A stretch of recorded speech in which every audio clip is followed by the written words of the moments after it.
I think it's Thursday. It's 7 o'clock. That means it's time for Adventure with the AXE+ARCANA fantasy adventure game, the Season 1 finale of our Dungeons & Dragons adventure. How is everybody doing? Doing great. Good. Awesome. For Wednesday? It's Wednesday. Did I say Thursday? You He did said say Thursday. Thursday. It's Wednesday. Sorry. Oh, there must be some sort of You know what? anomalies. Time is Time meaningless. I'm I thought you were Time going to is say, you know where your meaningless. adventurers are. All right, let's do a real quick recap. Both of our adventuring parties are trapped in the primordial realm of Krotara. It is an ancient place with dinosaurs and zombies, and your quests have led both of you into an ancient temple known as Azrael's Anchor. What I call the toy group. You've been following a cloaked figure who has been eluding you most of our game. You knew him in the present tense, and somehow he got teleported back with you guys back in time. Who I call the Haunt group. You were following Gorilla Red, searching for answers at this place known as Azrael's Anchor. At the end of each of your games, you each took a step into this ancient evil ruins. God-forsaken too. Everything kind of became shadows, and one by one you all appear inside this large central room. Some of you coming from upstairs, some of you coming from downstairs. The time you traveled was sort of immaterial. You walked into the shadows, and the next thing you know, you were walking up or down a flight of stairs. Gorilla leads the Haunt group in. The toy group comes in and sees the cloaked figure sort of standing in the middle of the room. There's a pedestal where once a great sword sat, but that sword is no longer there, and instead, just over to the side, on the ground, pinned into a giant skull with what looks like an eye socket with a giant yellow X inside of it. Oh. Marks the spot. Oh. This place What is it? Of a warforged construct. You feel it sort of shifting and moving at all times. Some of you had done magic checks before you walked in, and this place was brimming with magic and brimming with evil. And so you all sort of take in the scene. The other party you recognize across the hall. Gorilla Red, this cloaked figure, and this giant skull with this dino blade pierced into the side of it. It is at this point I will ask everybody to go to, if you're watching the stream, I'm going to play it for you, but all my players go to whoiswilliamwisp.com, and we're going to play that video now. Okay. The creature known as William Wisp had become our chief and greatest foe. Unbeknownst to us, William Wisp used his influence to corrupt the cleric Karnak. The person we knew disappeared, and shortly after, Prince Darling left in search of his friend. I tried to trap him in a pocket dimension. It drained me, and yet it did not work. I was almost caught off guard when she saved my life. Modifying components off of our ship, the barbarian Gorilla Red sacrificed herself and William to the primordial lands of Krotara, where the evil lich Azrael is forever anchored by the fabled Dino Sword.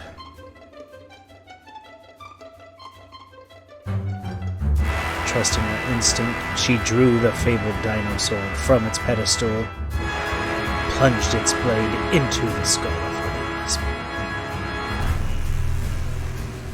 Gravely wounded from her battle, Gorilla Red left Azrael's Anchor. She needed a way to contact Barris.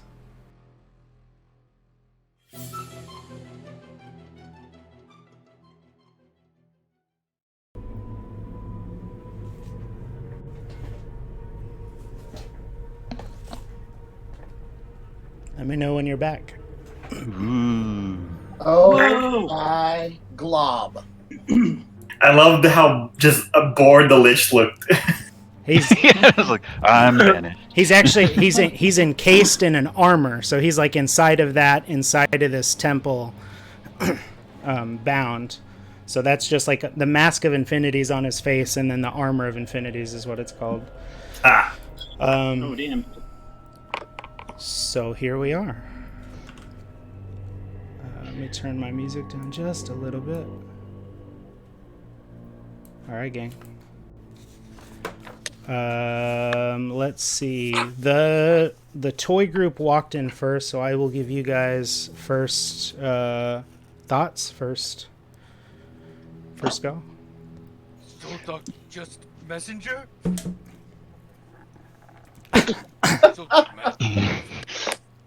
And a critical part of this team. Let me just put that out there. No Q, no one today.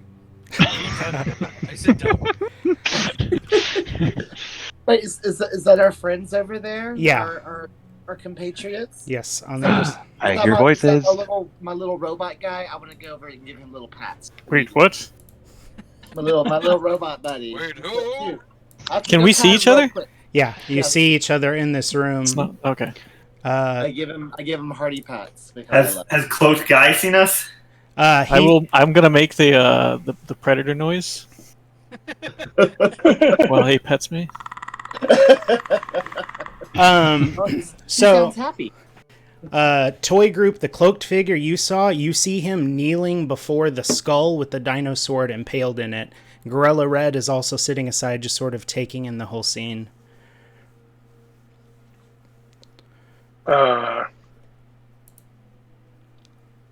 Should we... I feel like it's a little information heavy to roll a perception check. Should I roll a perception check? What are you trying to take in there?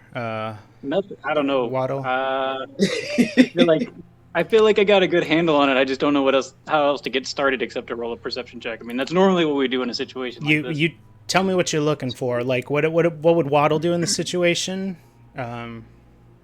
He would tumble. He would tumble. He's a man of action. Interesting. I guess Wait, another was round it- for Was anything it that your might egg look hatching? I'm That- sorry. Your the egg was moving in Waddle's pocket. Yes, in his pouch.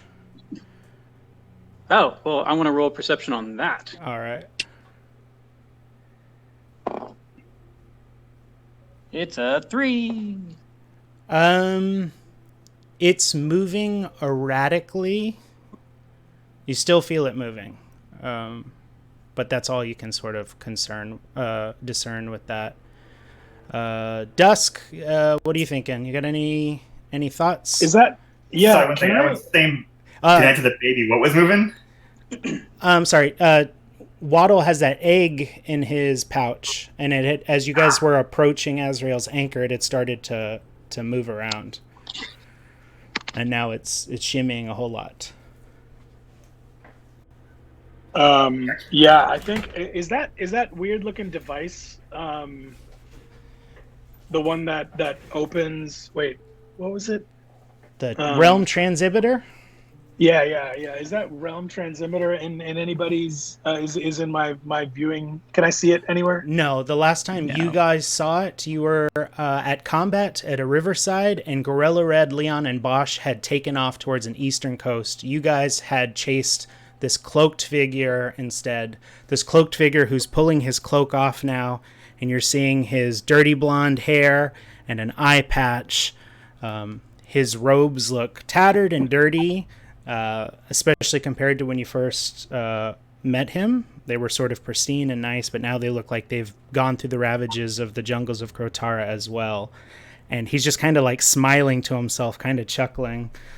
This is the same guy who was at the altar that I ran into before, right? That is correct. Okay. Toy group. Ooh, I'm sorry, So- Haunt group. You saw him at the burning barn. At the dragon. blonde guy? Oh. Yeah, there were 3 there. Remember? Okay. Ooh. Burning Barn sounds like a desert festival. Who had a question? I guess I'm gonna approach the cloaked guy, just sort of like slightly from a distance, just be like, hey friend, remember me? We did that cool, we did that cool thing together, back at that altar. Back at that thing. While Dusk is approaching the cloaked figure, does anybody else have anything they're wanting to do? If you wanted to do perceptions, you could. Knowledge, religion, or nature, or history, or whatever. Yeah. Before we get into it, while Dusk is approaching that. This is Bado. I would want to, like, whoa, this cloaked figure is getting a little close to this obviously important big thing. Let's not do anything too hasty. I'd be, moving to not intercept, but be nearby. Like, what you doing? What are your intentions here? All right. I just know the cloak guy was being chased by the other party, our compatriots. You remember him? Your group had been plagued by a woman in red robes, with burn scarring on her face. Same robes. Cultist robes. That woman. I'm gonna be. Torin's gonna be this, like, I barely even noticed the person down there. I'm just looking around because I'm trying to think, like, is this inside the mountain we were just climbing? Yes. And I like recognizing some of the art, the designs, and like the sword and stuff, and thinking about knowledge of Modrin, the dwarven god. Yeah. Having built some of this stuff, maybe. If you have a knowledge religion or a knowledge history, you can make those checks now. You could also make knowledge nature on the skull. I've got +2 to history and religion, so I'm going to roll that. Did not have my app open yet. One second. Sorry. Can I still do anything? Yeah, sure. I'm trying to get Okay. everybody's nonverbal things out of the way before your conversation starts is all. Got it, But if you've got a nonverbal thing you would like to do also, like if you want to do one of those perceptions or checks or whatever. I can wait until people are done to because I'm gonna take sort of an action. Okay. I rolled a 12, by the way. History or religion or... Go with religion. So the dino sword was forged in deep smelt by dwarves of Moradrin, your deity. So it's like an ancient relic. You've absolutely heard of this sword. This place was constructed with dwarven ancestors alongside this race of mechanical people who sort of showed up out of nowhere and worked together to build this place to trap Azrael. And then that sword was sort of the key to the lock. Yeah, so I'm growing concerned less that there's a giant skull there, but more that that's not where it should be anymore. It's not in the lock. All right. If nobody else has anything, I'll go back to Dusk. Great. I think I wanted to kind of like, I want to approach Clokey McClokerson at the skull, and kind of casually, like, cross my foot over the other and lean up against the skull, and keep talking to him about what he's doing, even though he looks kind of like faded or whatever. As you go to lean on the skull, he goes to push you away from the skull very defensively. So make me a strength check to try to stop him from pushing you. Okay. That's a 14 plus 15. All right, so he sort of grabs your what's the name of it? Like your shirt, and he goes to push you, and he can't. There's not enough energy in him to do it, but he's like, "Don't you dare touch it! Don't you dare touch!" Do I, before he gets that off, did I manage to touch the skull at all? Make me a reflex save. That's a 15. I don't know against what though. Yes. As soon as you touch it, and then you have a flash in your head. Brain in Well, it. I wanted to cast, like, in that second that I touch it, I want to cast Identify. Okay. So it's like an object I must touch through casting a spell. If it's a magic item or an imbued item, I learn its properties or how to use them,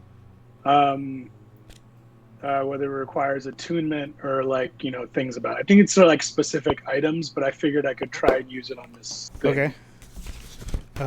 Is it... You have to make a spell save? Or you just cast it automatically? It's instantaneous. So I cast it just by touching something. Damn. Vinny's got like brass balls, man. So, Vinny, you touch it, and all of a sudden you have a flash in your head, similar to the dreams you experienced before. Brain in a jar, tentacles, Barris, Hogs, Warforged, Cape of the Moon, Dragonstorm, Flamingo Folk, Iron Tracks. It's just like flash all of a sudden in your head. You touch the skull, and it's ice cold and searing hot at the same time. It is coated in death. And when you touch it, some of you notice that the pupil X shift. Ooh. I was gonna say Don't like that. my secret Russian spy program activates, and I turn into the Winter Soldier.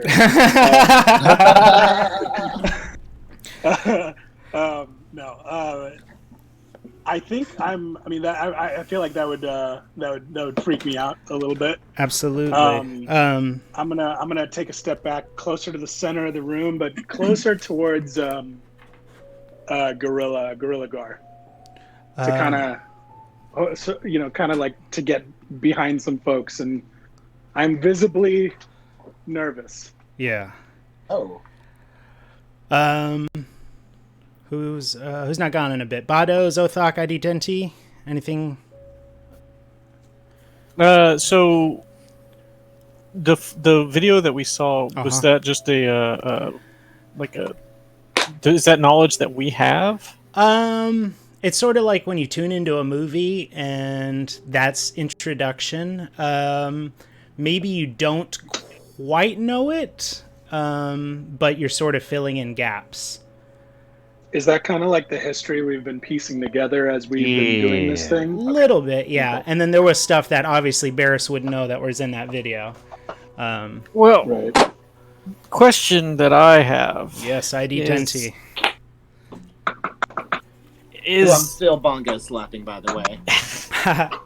As he's doing that, I am basically scanning and trying to figure out whether or not this is, like, in any way a threat to releasing Azrael. Is it Azrael? Yeah. How do you think you would go about assessing that? Like, I'm like scanning the item and scanning him and scanning the sword and trying to determine whether or not this would have any effect on the lock, or, you know, the basically the seal on Azrael, because that's as that's my point, my whole purpose pretty much at this point. Like, that's what I'm going to try my hardest to figure out. Yeah. So, just from knowledge of this place, there are a series of fail-safes. So Azrael is entombed in this armor and mask of infinities within a casing, within this building, within the outer structure of the anchor. So the sword moving definitely is a piece of a lock. You're not entirely sure as to your safety in this chamber, like in the immediate area, but you're not entirely sure if you can assess if there's any risk of Azrael getting out of the entire thing, if he can even get out of the chambers beneath your feet. So it's sort of a mixed bag, right? Like, hey, a deadbolt was undone. A deadbolt was undone, which weakens the defenses, you know. Then I you're going to hear a few clicks inside of me, and then my eye stalk eye is going to glow red. But I will do nothing else other than that. Love it. I stop slapping the robot away slowly. Zothok, you got anything? Still mad. What are you mad at? Me just messenger. Ruin entire life, come here. You were her only hope. 2 days away from retirement.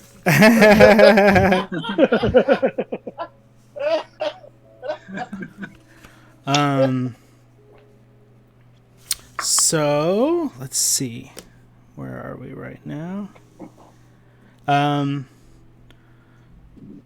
So the cloaked figure now with his cloak off kind of turns around and he makes eye contact with all of you and he looks very displeased with all of you.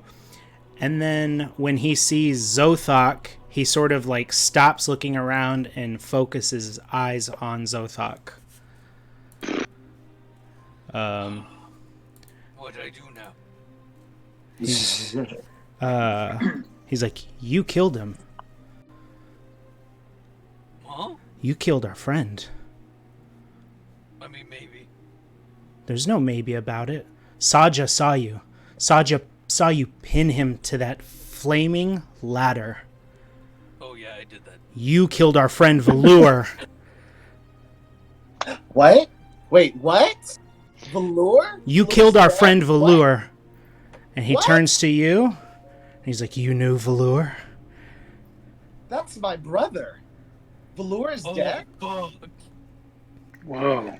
Velour's the one who got us all together.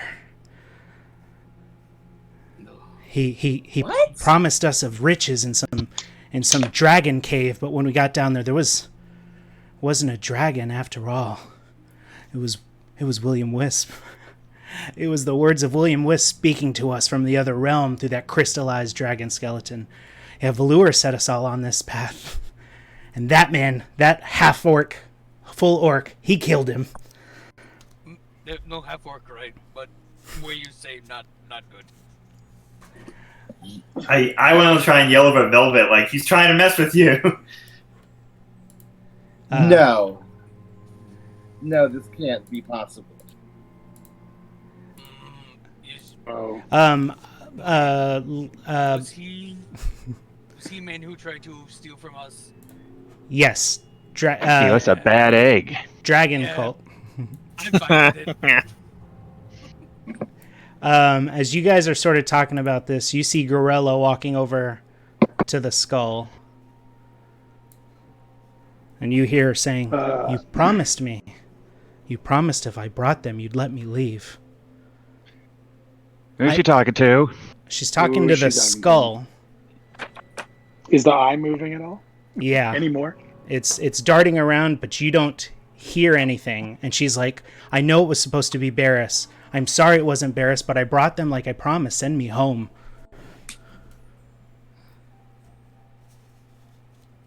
Well, that's not cool. Does anybody where's Hope? does anybody have knowledge nature? I I think I do. I do. I can do that, yeah. Oh no, I don't have very good. roll 8. Not good. Should we roll it? Sure, ID 10T. Right. Zothok rolled, and I guess it wasn't well. Not good. So Zothok's like trying to think about it, but he's sort of distracted, like thinking about that man pinned to that flaming ladder, looking up. Yeah. 17.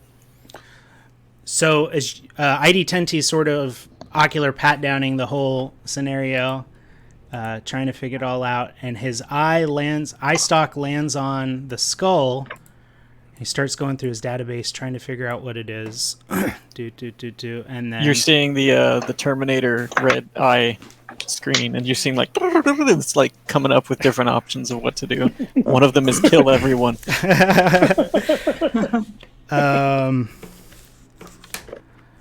You register this skull as a death tyrant. What? I don't know what that is, but I do know what that is. A death tyrant is an aspect of a beholder. Whoa. Hey. Sounds great. That sounds great. Do I know what that means? The skull of a beholder. Yeah, so you've got your database. I imagine everybody sort of heard of beholders. They're rare enough that they don't come along some people think they're myths. ID10T's got this database and he's rolling through, and yeah, a death tyrant is a form of beholder. And you see it, like, sort of as you make that realization, you notice that little X pupil sort of dart up and make eye to stock contact with ID10T. Holy shit. Let's go back to the other drama between Velvet and robed figure. How you feeling, Velvet? How you thinking? Who was the one that did it, Bado or Zothok, the orc. Zothok. You also notice a shiny ring melded to the handle of that dino sword. Oh my. I'm actually have all my attention focused at Zothok because all I can hear and process is that he killed my brother. I know kill brother. Fire technically killed brother. Well, That's true. I was there. How interesting as I light my hands into flames. So fire is something I like to dabble with. Me don't have to kill. But I think I do. I think someone needs to pay the price for my brother's death. How about person who sent me back in time who make me kill? Oh, sorry. Pin brother to ladder, and then he burned to death. Me not even supposed to be here. So you make eye contact with Gorilla and the cloaked figure who introduced himself as Kyrus, and their eyes are bright yellow now. Watching you guys, as they're watching you guys talk. I want to go over to Velvet and kind of be like, focus. This is what he wants. We'll deal with this orc later. I am engulfed in rage and in anguish, and I want to summon a flaming sphere, and I just want to hurl it wildly towards the cloaked figure. All right. Roll me that attack. Roll it at advantage, because you're going to catch him by surprise. Yeah, it like goes right over my head, like barely misses me. I'm like, holy shit. Yeah. I rolled a 17. So Velvet, are you doing it in a way that you're like about to pitch it at Zothok and you change at the last direction, or are you with all your might just straight throwing it, or? I want to do option A. I want to almost throw it at Zothok, but then I head towards Mr. Mystery Man. Mr. Bad Boy. Make me that attack. Which die is that one? It's a D20. Yeah. It's your... Okay, what was that? I just rolled that. Like, I rolled a 17. Roll a second one, because I gave you advantage. There's a chance you could crit. Gotcha. Always roll that second die if you get it. Gotcha. I rolled a 13. All right. So the first one hits. Does your fireball do 1d10 damage? Do you remember what it is? 1d10. I feel like that.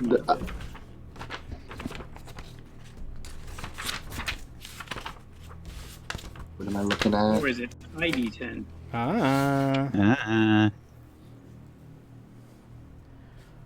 See what I did there? I love it. It's fantastic. Yeah. Fill in the void there. Did you roll me a d10 there, Velvet? I rolled a... Which one is that? Let's see.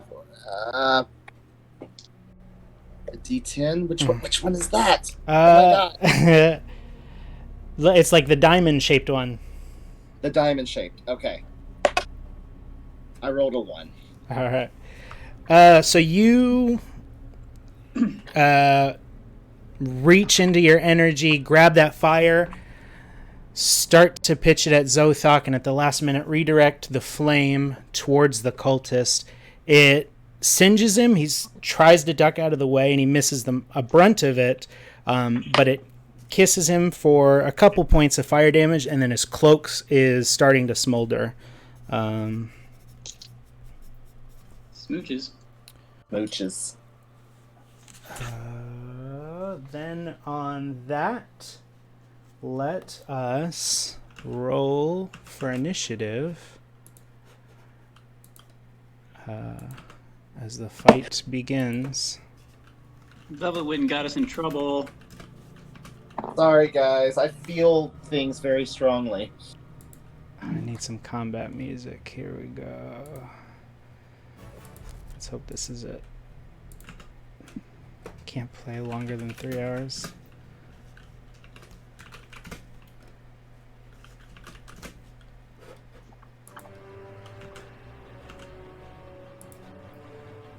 Alrighty, let's do the damn thing.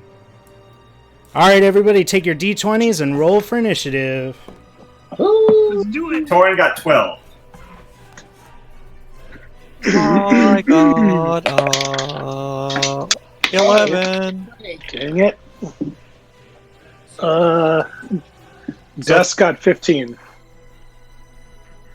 Zothok? 13. Bado? 7. Velvet? I rolled a 20. Who am I missing? Me. Waddle, what'd you roll? I got a 6. Alright. And that's the last time I'm going to use this dice for the night. Ooh. It's been bad. It's pretty bad. Alright, so Going in the freezer. and then smashing it after? Yeah, Was boy. that the Dungeon Masters, that movie? Yeah, in front of the other die. So it knows Teach them a lesson. Show them what happens. Alright, so we got Velvet, followed by... Dusk. Alright, Velvet, start thinking of what you're doing. You're up. Dusk will be next, followed by Zothok, followed by Torin.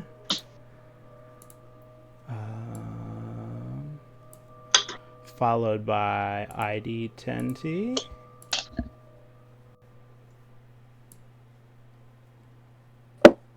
Followed by Bado, followed by Waddle. And then, alright. So now, boop, boop, boop. Boop, boop.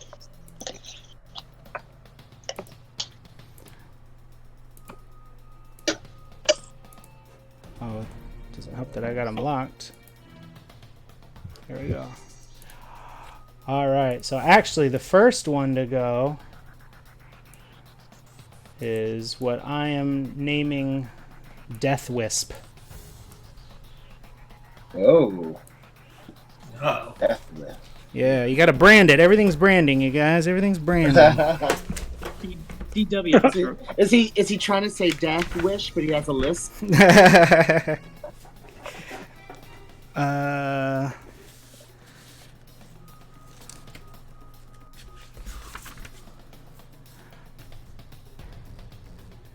Alrighty, so you see Death Wisp, the X in its eye, the pupil sort of shrinks, and then the area around it starts to emanate with these smoky spectral eyes and tendrils. The room starts to get a little dark, and the terrain around you is considered difficult terrain for the next round. So these like ghostly tentacles start to emanate from the ground, making it Velvet's turn. I want to just immediately cast Mage Armor on myself. Love it. So your armor class is going to go up by 2. Armor class up by 2. I think it's 2. I gotta double check. Do you want to make a move? I want to start just very slowly but intently walking towards the caped, hooded figure. I have only my eyes set out on him. All right.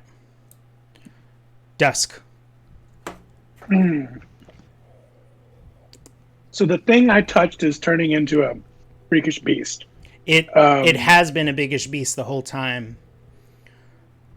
Oh. It's now doing something. Oh God. This dino sword is Smoky. plunged into a death tyrant's skull, and it's pinned. Oh, the dino sword is still attached to it. It's pinned. He's pinned to the ground, but it's moving, and you hear these guttural, dark gnarls, but you can't tell if you're hearing them with your ears or inside of your head. Is there difference? Oh, touche.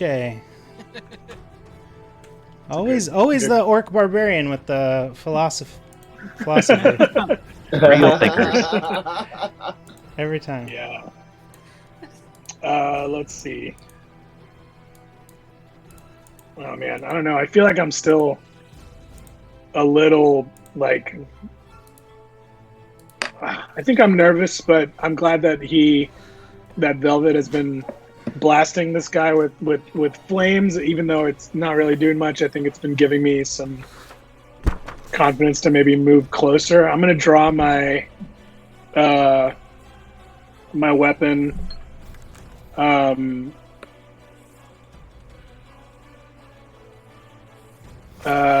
Actually, no. I'm not gonna draw my weapon, but man,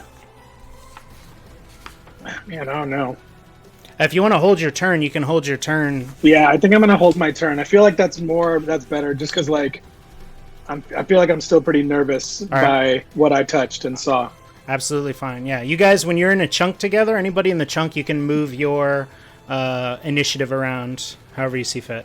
So Dusk is going to hold their action. Zothok, you're up. Oh, bad guy. The big scary thing. Yeah, but hood person too. Hood person? Yeah. Let's throw Javelin. The first one was crispy. See how this one goes. I like to make, I in my head I pictured you say throw ID 10T. It's like the Colossus Wolverine combo. So you're gonna throw your javelin at Kyrus. Yes. Roll me that attack. Use your strength modifier because it's a thrown weapon. 14. 14's a hit. Heck yeah. Roll me that damage. Beautiful damage. A javelin, I believe, is what you pinned Velour to that burning ladder with also. This very javelin. This very, yeah. There's still char marks and Velour's blood on it. Like the bloody handprints where he was trying to pull it out from his chest cavity. Oh my god. You can smell his cologne on it. Yeah. 8 My damage. only brother.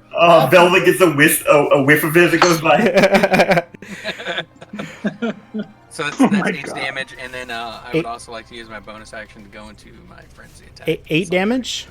8 damage. All right, yeah. So Zothok chunks that javelin with all the force in he can. It soars over Death Wisp's head, catches Kyrus in the right shoulder blade, right between the clavicle meat, and sort of sticks. And then Zothok rages. You see these veins start to pop on top of veins.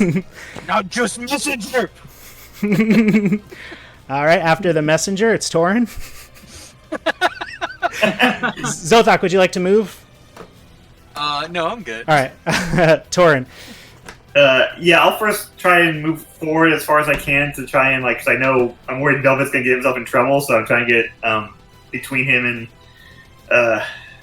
the dude if I can. All right. And I'm gonna try and cast. I'm also worried because I know the whole time in the jungle, this guy keeps like showing up and running off. I'm like, I want to yell like, "You're not getting away from us this time, you slippy bastard!" And cast hold person on him. Love it. So I believe I have to make a save on that. Yeah, it's a wisdom saving throw or be paralyzed. All right. So for a wisdom saving throw, I rolled a 10, and I believe I had to roll above a 13. Is it against my wisdom? I believe you have a spell save DC, like a standard. So it's like 9 plus your spellcasting ability modifier plus 3, I think. Oh, okay. Well, I'm looking at D&D Beyond. Is it the save DC? Yes, that is it. Okay, it says 12. Okay, yeah. So Kyrus failed that. So he is now held. You said he's paralyzed? Yeah, specifically says paralyzed for the duration. At the end of each turn, the target can make another wisdom saving throw. All right, so paralyzed means he's incapacitated, can't move or speak, so that means no spells. They automatically fail strength and dex saving throws. Attack rolls against Kyrus have advantage, so roll 2d20s if you're attacking Kyrus while he's held. Any attack that hits the creature is a critical hit if you are within 5 feet of him. So you will automatically do double damage. So Torin reaches in and says, "You're not moving, you slippery bastard." Calls on Morden's strength. And how do you envision this spell? How is he being held? I imagine, like, in the shadowy room now, like, light, like, chains come out from a few directions and just, like, wrap around him. They seem to, like, go off and then fade away into nothingness. Love it. You see Death Wisp sort of cringe a little bit at this little bit of holy light. He just, like, doesn't like it in his house. Fantastic. ID 10 to you're up. So is Gorilla? Have I designated her as a threat? You can make me an insight check. All right. Oof. Okay, that's going to be a 3. So she looks uncertain about what's going on. Do you know what I mean? Like, yeah. So you see her. She seems sort of in the way that you just saw Velvet, sort of like considering everything. She's sitting there holding her weapon, eyes darting, as she's trying to figure out what's going on. So I will. Okay, so as the cloaked figure a threat? Yes. Is the giant skull that stared at me for a moment a threat? Yeah. At the very least. Then I will, as a bonus action, you will see mist seep through my cracks, and I will whoosh, and implode, and then all of a sudden, how high is the ceiling in here? It's pretty high ceiling. Oh, okay. How big is the room? Oh boy. 50, 55, 60, 70, 80, 85, 90, 95, 100. 125 by 125, and then it goes up 30, 40. So we're in the very center then? Yeah. And you said it goes up how much? It's pretty tall. 30, 40. It's like this big echoey chamber. 30, 40 what? Feet? Is it 30 or 40? You tell me what it is. What do you need it to be, and it's that. Okay, so I'll flash. You see the wisp implode, and then I implode or explode up at the top on the ceiling, and you see a spell being cast. I start to glow, and I'm upside down, and all of a sudden, mechanical legs come out of the boxes around my wheels and clamp into the ceiling. And I am hanging from the ceiling with spider legs, and my eye stalk retracts in, and then out comes a kind of what looks to be like a Warforged type of turret. And I say, "Cease and desist activities. Threats detected." Would you? And I'm going to start. What's that? Would you explain to me how you got to the roof and how my teleporting to the roof was Misty Step. Okay, yeah. As a bonus action, Yep. and then Spider Climb allowed me to clamp onto the ceiling, and I can't do anything else at this point. Gotcha. I'm just basically Your move, trying creep. to, yeah, basically. Okay, I wasn't sure about the Misty Step. That's all I needed. Cool. Love it. Bado, you see your Warforged friend port up to the ceiling and grow these spider legs. What would you like to do? Yeah, that's new. I would also like to see how what's her name? I'm blanking on her name. Gorilla. Gorilla, yes. I want to sense what she intends. Roll me an insight also. 14. She looks like she's having second doubts as the scene starts to play out in front of her. She's been very friendly to you this whole time. So it looks like something's going on in her head. She doesn't seem a threat like the Skull and Kyrus. Help us. Right. Tell her to help us. I will go ahead and cast Bless on the 3 people closest who are like in melee range. I don't know if the screen accurately depicts who's closest. So tell me about Bless. That's brings in Holy Light, which I know that our opponent's not a fan of, and then 3 people of my choice in range get D4 to add to their attack and saving throws. Ooh. What? Okay. Hey. It's like from the screen, it looks like Zothok and Velvet? yeah. Woohoo! Yeah. How many can you affect? 3, and I wasn't going to do myself. I think you could get Torin as well on that. Torin. Cool. Torin, Velvet, and Zothok. Thank you. So you got what that bonus he gave you? Yep. All right. Dusk, I haven't forgotten you. If you want to step, otherwise it's Waddles. If you want to go, no worries. Okay. Do you want to go Yeah, now, I or do you think want to wait? I'll go now. Okay. Yeah, I think I'm gonna. So, what's his name again? The guy that's bound. Kyrus. Kyrus, right?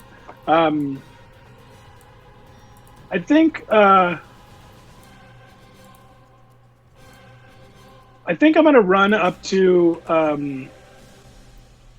Kyrus and like try and get Gorilla's attention and try to like appeal to her. Mm-hmm. And yeah, basically be like, like it looks like these people were supposed to help you, but we can maybe help you, so help us. So I guess I'm kind of casting Charm Person against on her. Friendship.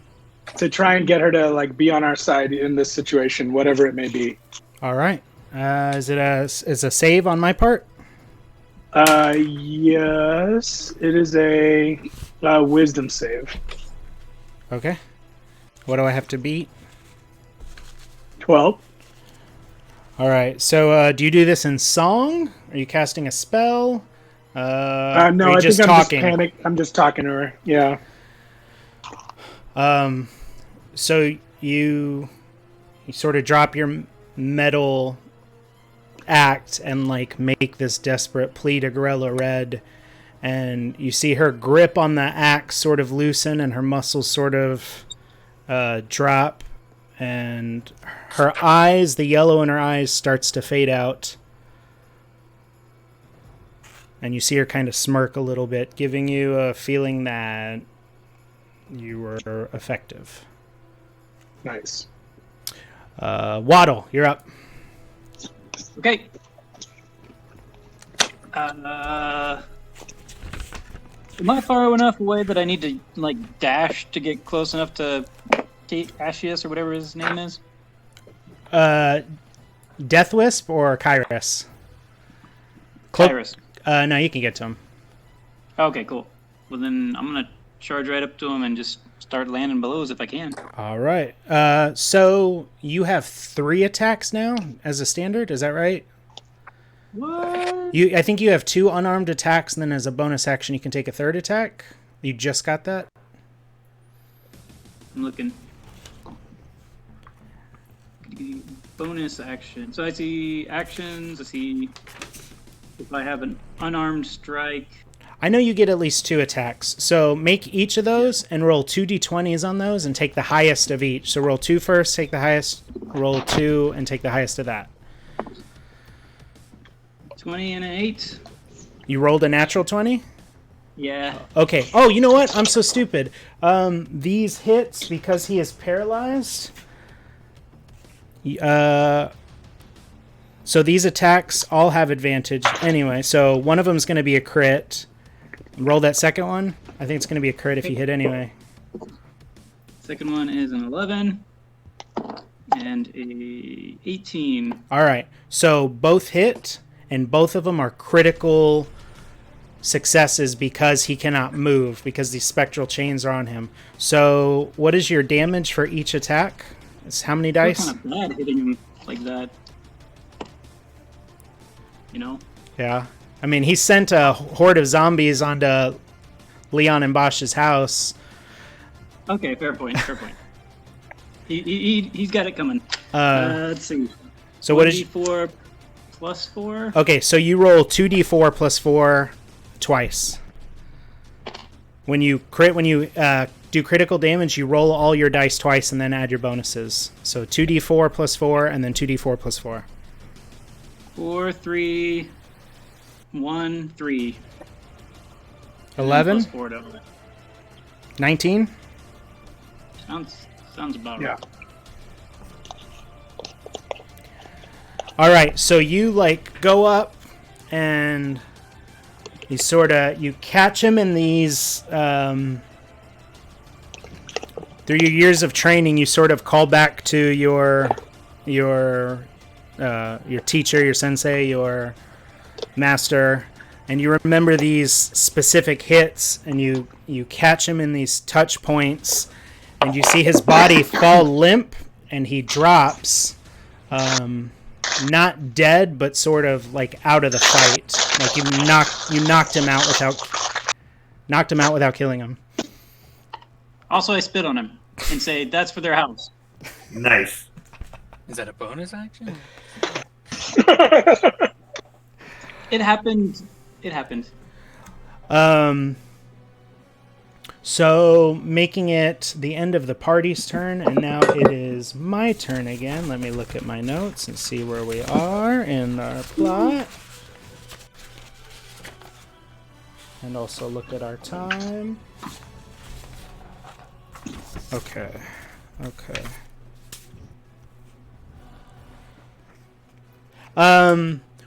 Waddle, you feel the egg in your pouch crack open. My boy. As you went up and you did these flurry of blows, that last sort of punch was the shake that sort of cracked the egg, and you sort of spit down on the downed Kyrus, and you look into your bag and you see a little head start to pop out. The long. It's not a spider. It's a bird-like creature with the long beak and the long back of its head, similar to the ones in the nest that you guys found. Nice. But it doesn't look like it's supposed to. It looks gaunt and dark, and you see its eyes are yellow. Your boy! My boy!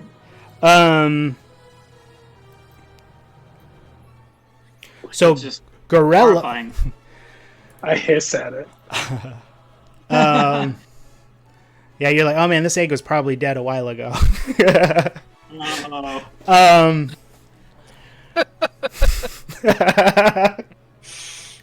egg. But he threw it in his pouch and went, okay.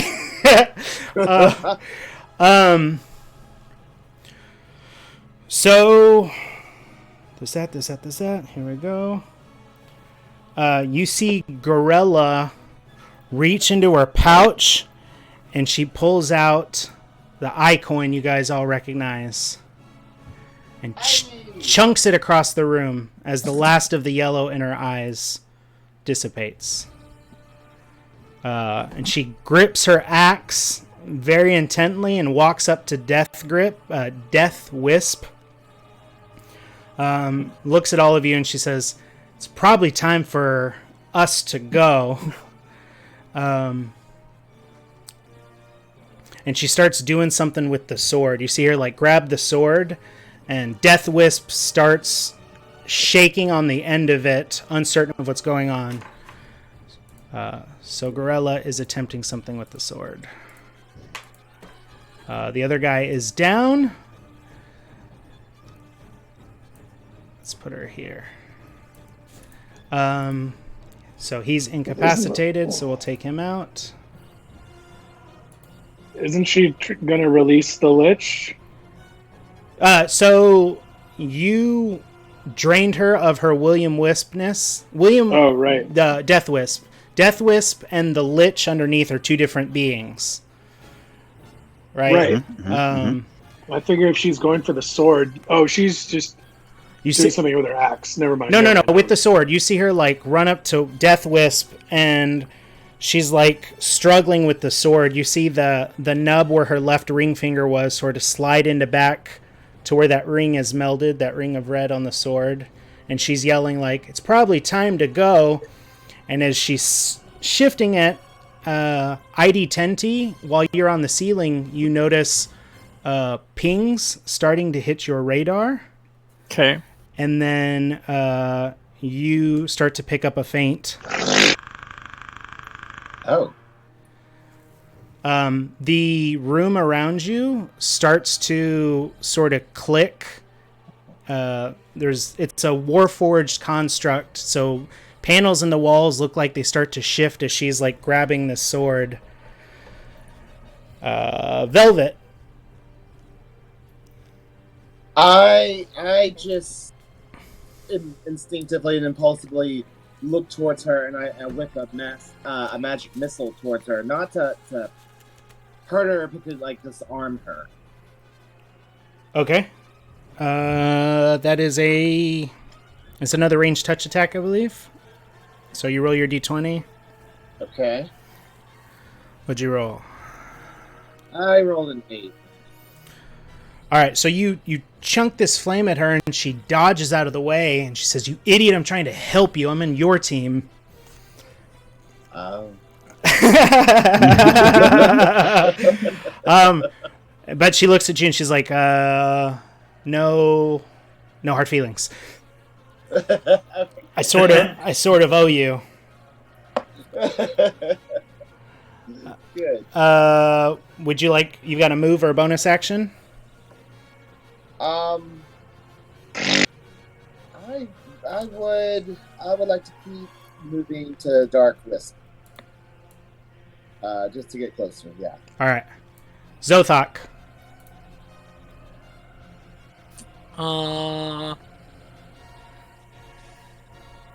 Who lost the yellow in their eyes? Gorilla Red. Gorilla. Yep. Oh, okay. So the So what is the person still bad? He's down. He got knocked out. Oh. Perfect time to javelin him. His javelin is. I want my javelin back. That was a gift. When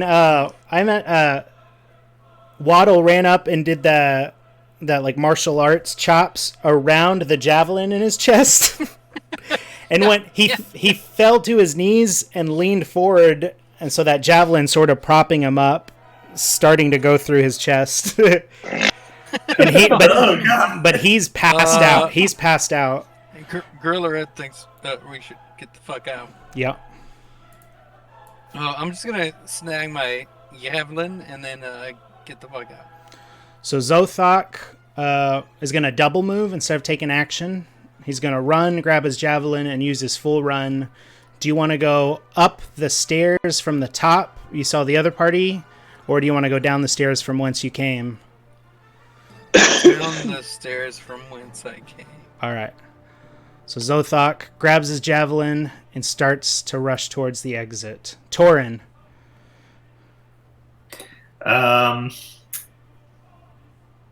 You notice this holy sword. You see it, that prismatic sheen from Chroma Crag, that rainbow volcano.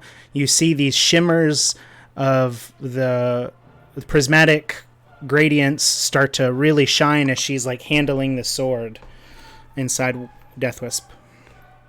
Does it look like she's trying to pull it out, or? It looks like she's trying to drag it in the direction of that pedestal. Oh, okay. So I'm like not sure what's still going on because that's like glowing that color. I decide to run over and like help her. Like I grab the other side of the handle or something. So you grab this ancient sword and you feel this like rush of your god's energy soaring through you, and you begin to assist her as she's dragging Death Wisp back towards the pedestal. ID Tenti, up on the roof with your spider crawl. I am very conflicted right now. What is she trying to do? Is this dangerous? Is this extremely dangerous? It feels dangerous. It seems extremely dangerous. All very dangerous. It feels dangerous, but not malicious. Well, no, but not equal does not equal not stupid. Correct. You should know that. Yeah. So I'm sitting. Okay, so I'm going to yell at her and say, "Halt! State your intentions." Trap him in the anchor with Azrael. God damn. These are good intentions. So it's a conflict of a robot having to have faith in someone. You again, ID Tenti, as she kind of answers that, you hear the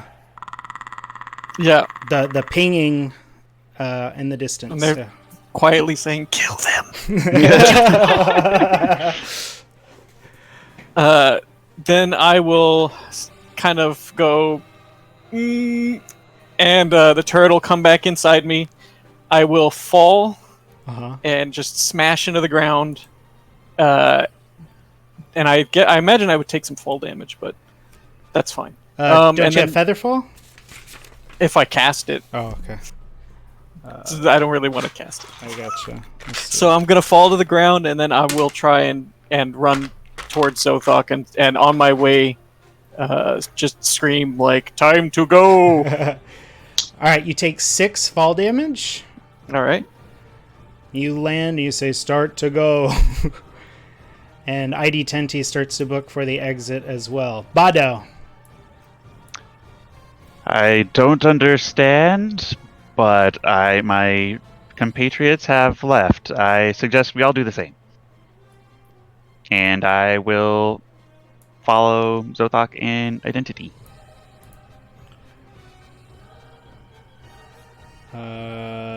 Dusk. I'm also I think like I'm gonna try like run up to the sword to see if they need help. I feel like they're doing a good job dragging it, so I'm gonna start making my way out and run up with Velvet. I'm just like, get out of here. And kind of catch Velvet and be like, "Hey, we gotta roll." No, he killed my brother. He must pay. Waddle. Look, man. Waddle. You're next to the passed out cloaked figure that you just took out. Torin is helping Gorilla Red drag Death Wisp to the pedestal. The parties seem to be leaving. What would you like to do? Can I search the guy's body? Absolutely. Let's do that. Search it. You find a very nice hat. Oh, good. Like a really nice hat. I believe there's a feather in it, and then there's a hole in the center of it. Where your head goes. Oh, identity's gonna be sad. You find a sack of those coins, the William Wisp coins.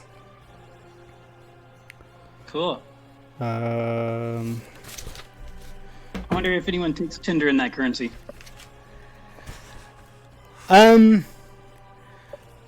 Judging on the things you've seen, you sort of get that, like, these coins have been nothing but trouble. Do you want to take the bag of William Wisp coins or not? And if you don't want to tell people, you can text me and we'll resolve that off air. We'll just say the camera sees you see those coins. Okay. You tell me later what you want to do with it. Yeah. I think I want to try and, like, I'm not sure if this is going to work or not on Velvet, but I just wanted to kind of, like, reason with Velvet really fast. Just kind of quickly be like, hey man, look, there's a lot just going on here that we didn't know about. Maybe your brother has been corrupted by this William Wisp guy. He may not have known what he was doing when he died. So we just got to get out of here, basically. And my eyes get all big, anime, teary-eyed. and I just sort of grip him by the shoulders and I sort of lead me away. Because that seems like what everyone wants me to do. You do what you want to do. I'm totally. Okay. All right. So you're kind of coming to terms with it, and we'll leave with the rest of the group. Is that what you were saying? Yeah. Okay. I'm sorry, but it was Waddle's turn.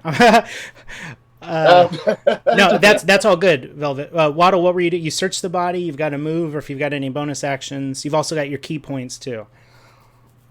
I thought I would just kind of lend a hand to Torin and Gorilla and just kind of help them get the wisp skull sword thing to the pedestal. So you get over there and you notice there's a seam in the pedestal and then a slot where the sword goes, and it looks like it's sort of like a sliding compartment door under the ground that sword acts as a key. So Gorilla looks over and she's like, we need that open. Don't look in there. Thar be a lich. What's... Yeah. So Waddle, you see there's a way to sort of like shimmy that gate open.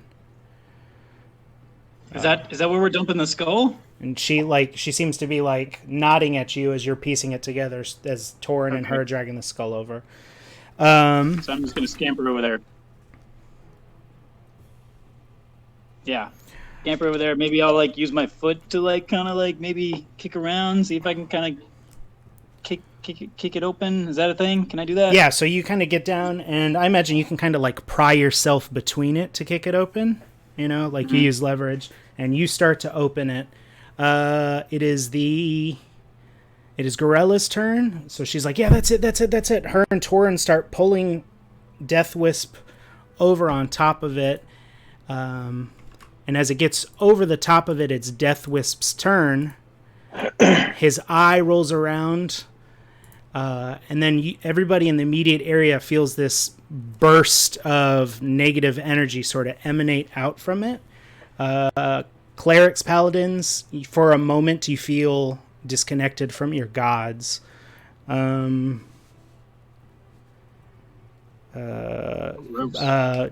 specifically, you get this sort of like nauseous feeling that you felt before. Bado also. And this pulse goes out. Waddle is opening up this chamber, and as it opens up, you sort of see the top of this casing in this dark compartment. You move your eyes away so you're not caught looking at a lich. The portal door, the door opens, and she starts dragging it over, and she's like, Torin, Waddle, make for the door, I'll follow you. And she's sort of like moving it into place with all of her might. That's when that energy burst erupts. Party who's making their way down the stairs outside, after you feel this wave of energy pulse through you, you hear in the distance down outside and way far away,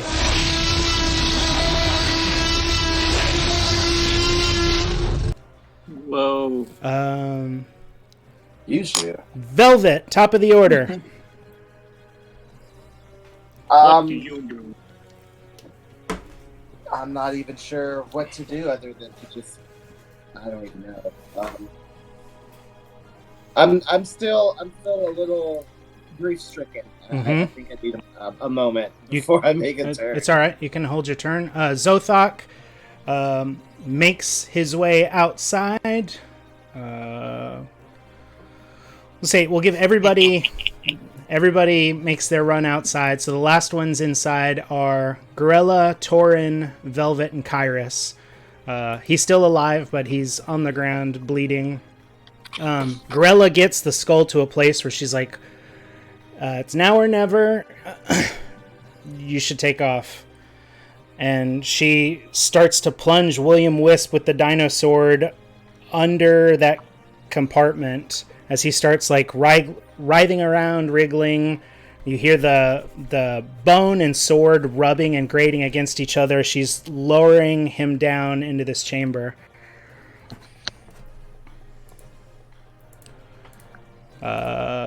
So we're at that point where you guys will need to exit. She does not look like she's gonna go with you. Oh dang! Okay, I kind of give her like a nod, and like be like, Waddle, help me with our tall friend over there, because I want to try and bring him with us. Really? Hey, we still gotta ask him questions when he comes to. Yes. I feel like we should just toss him in the pit. Tauren, you go over and you lift up this tall dude. You're a dwarf, you're stout, and it's not hard because you're very strong and mighty, but his body is a little awkward. So you carry him around your shoulders like in Ace Ventura 2. Nice. So you pick him up and start to make your way to the exit. You didn't need my help. ID Tenti, you were one of the last ones out too. You fell and then started to move. Was there anything you wanted to do before you left the chamber? I'm gonna click back to the noises, and I'm basically gonna put my like fingers up to my temple and just say, "Shut it down, breach detected." So I'm gonna be running out, and yeah, I'm giving them the my compatriots the signal. Love it. All right. So all that's left is Velvet and Gorilla. The skulls. Wait, do I still get a thing? No. Okay. Yeah. What's up? Oh, I'm sorry. That's what I meant. Not Velvet. I'm sorry. Waddle. I'm so stupid. Oh, I'm sorry. Okay, yeah. Cool. I wanted to use my sleight of hand and see if I could stealthily like snatch the ring off of the handle of the sword, if possible. Oh, so smart. Just I know it has a sentimental connection to Velvet, and I was like, well, maybe. Aww. Maybe. Is that no? Make me Sleight of hand. Make me a strength check. Oh, it's on there. Good. It's like melded, yeah. Dang. All right. Not the strongest guy in the party. Let's see here. I'm gonna use Beyond. It is a 19. I'm gonna take a picture of that. I believe you. So you're kind of like pushing the sword in, and you see this ring, and you reach over and pop it off. And pocket it. Would you like? It was like one of those sword in the stone kind of moments. Yeah. So you grab this melded ring, you drop it in one of your pockets, and what would you do after that? I want to just follow Tauren out the door. Alrighty. So you guys make it to the stairway and start to run down. Waddle, you look back as you see Gorilla Red plunge that sword under the compartment, and the doors slide shut around the sword, and she twists it and locks it and is like holding it with all her might, and you see the doors you're crossing start to lower. The portcullises start to close and lock. The gears on the walls start churning, and you see Gorilla Red for the last time as the door shuts behind you. No. Oh, my God, feelings. So you guys make your way out to the same darkness that you came through and arrive outside. Let's see. But we didn't see her body. That's true. We didn't see her die. That's true. All right. Let's see. Let's turn. You can always come back in season 2. This floor off. Let's turn Gorilla off. All right. So, you guys make your way outside. Where's Gorilla? Where are you, girl? Damn it. What's up, bud? I remembered something very critical, and I'm not going to mention it yet. So you guys make your way down and out of Azrael's Anchor as the last of the gates close behind you. And as you are outside, you notice... let me get you guys all up here. Nice and slow like.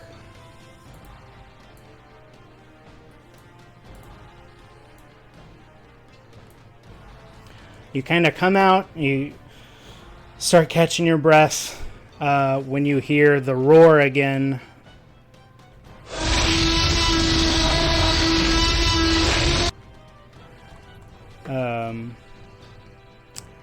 And you feel the ground rumble as you all make your first steps outside.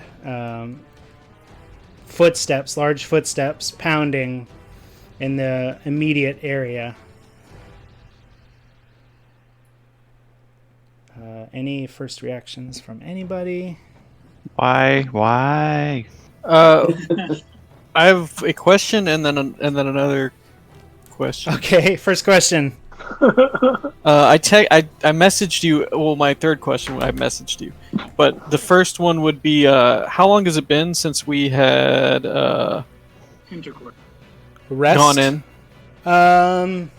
It's hard to tell because you were in that sort of haze and darkness as you ascended the stairs. Some sort of magic time dilation. So it's hard to tell. It feels like a couple hours. Okay, that's not too long. All right. And then I answered your other question.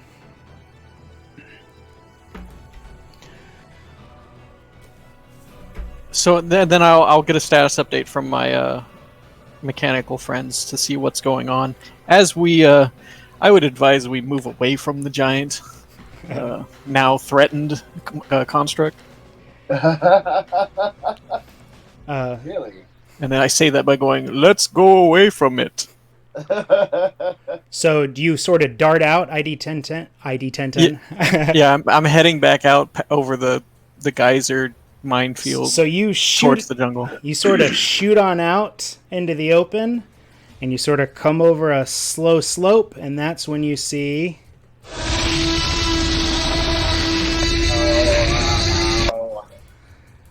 the undead dinosaur that has been stalking about. Oh no. Is that the same one from before? It is. But he's sort of like you. If you notice him, and then you see there's a yellow to his eyes, and as he's sort of like searching the area, you see those. CCS. Everybody can make a stealth check right now, if you would like to try to hide. I am the stealthiest one in this group. Oh no. Just watch my stealthiness. Who rolled below a 12? Me. Definitely me. I rolled a 3. Ooh, baby. Right at Nope. a 12. I rolled a 15. So Zothok and Torin rolled below a 12? Is that correct? What check was it? Yeah. Stealth- I even -1, so that's 2. Stealth check. Bado, you're getting whiffs of decomposing flesh. What did you get, Bado, for your stealth? 2. All right. So Zothok, Torin, and Bado. So everybody sort of like dips and dodges behind a rock, a piece of growth. You're able to hide from something. Zothok, Torin, and Bado can't find a place to hide. They sort of shimmy around. There's a Run into each other. there are like rocky pillars occasionally in this place, and you guys kind of dip behind one, and it's when you come around the side that you see the Goralian Oh no! that you guys toy party will recognize. Oh no! Oh my god! No! And his eyes have a yellow glint to them as well. And you see him like see the T-Rex and then ignore him as it looks and makes eye contact with Zothok, Torin, and Bado. Oh, Man, I wish we had the boy. Warp Jammer. they're Today's the wispified. day. What did you just say? They've been whispered to. They've been whispered. What did They've you been just whisked. say before that? They've been wispified. Somebody said something before that. I was wondering I if, heard- where our Work Jammer was when we left it. So you guys, Oh boy. you see this starting to take place in front of you, and then you hear this series of clicks and beeps in the distance, and from over the horizon, you see the top of Ark, the airship, appear. Whoa.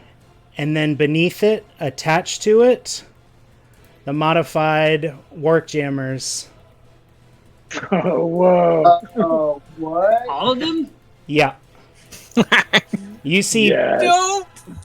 piloting They it, fixed them. you looking up, Whoa. piloting it, you see Leon, Bosch, and Apex piloting Legend. this machinery Oh my god, all our friends are here. onto the landscape.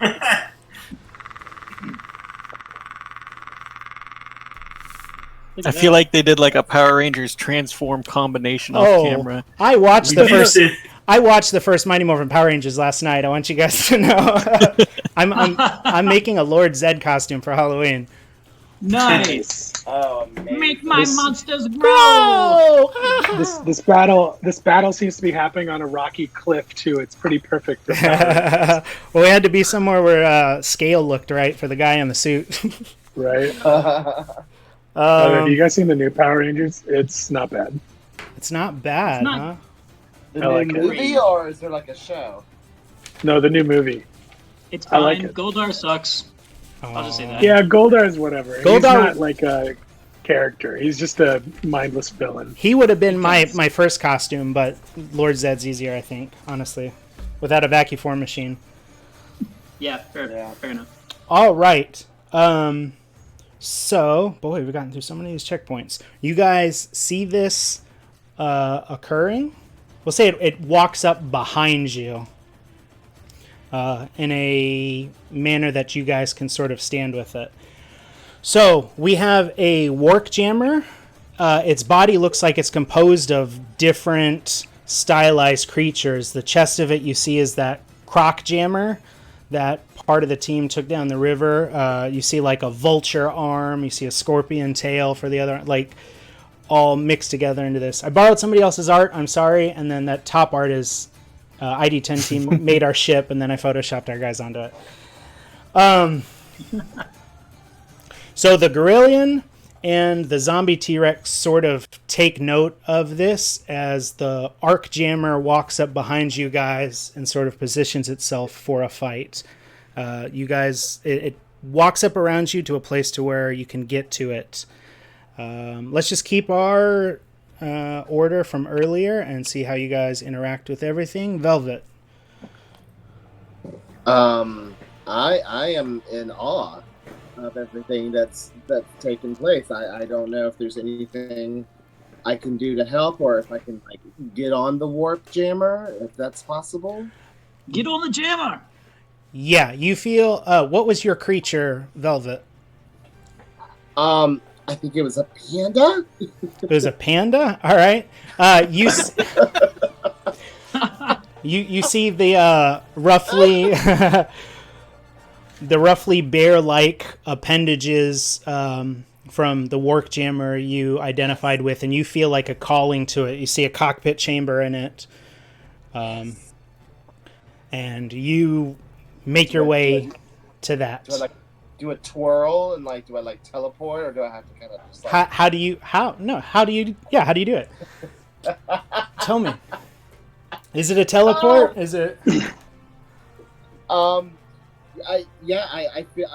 feel something overcome in me, and I start doing some karate moves, some big old arm circular motions, and some stances, and then I just sort of jump up, and then sort of somehow land on top of the Zord like they did in Power Rangers. So you you feel this innate calling to you, and you start doing this ritual, and you see your part of the Warp Jammer lighting up in response to it. Yes. And then it calls to you, and you make your way to it. You're I in was thinking did he rehearse this? You see him going 1 and 2 and 3 and 4 and 1. Lift. Zothok. Yeah, I think I'm just gonna pull out my my rations for the day and watch the shit go down. You want to play observer? Yep, that's correct. All right. Torin. Well, your ship is on top. Get in the ship. Ow! Climb on up our body. Zothok, were this a movie, how would your character do it?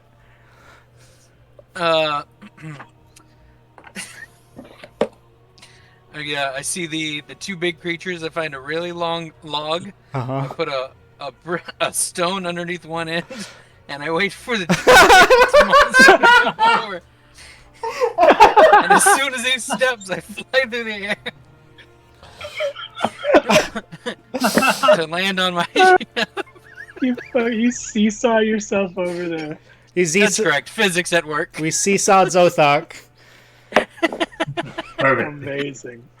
Torin, you feel a distinct calling to another part of the Arc Jammer. What creature did you describe? Oh gosh. Or what creature? What creature feels right for the moment? I want to go with panda.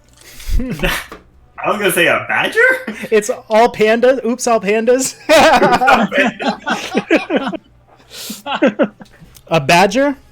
Yes. All right. So you see on the on one of the shins, you see the markings of the badger, and you feel drawn to it.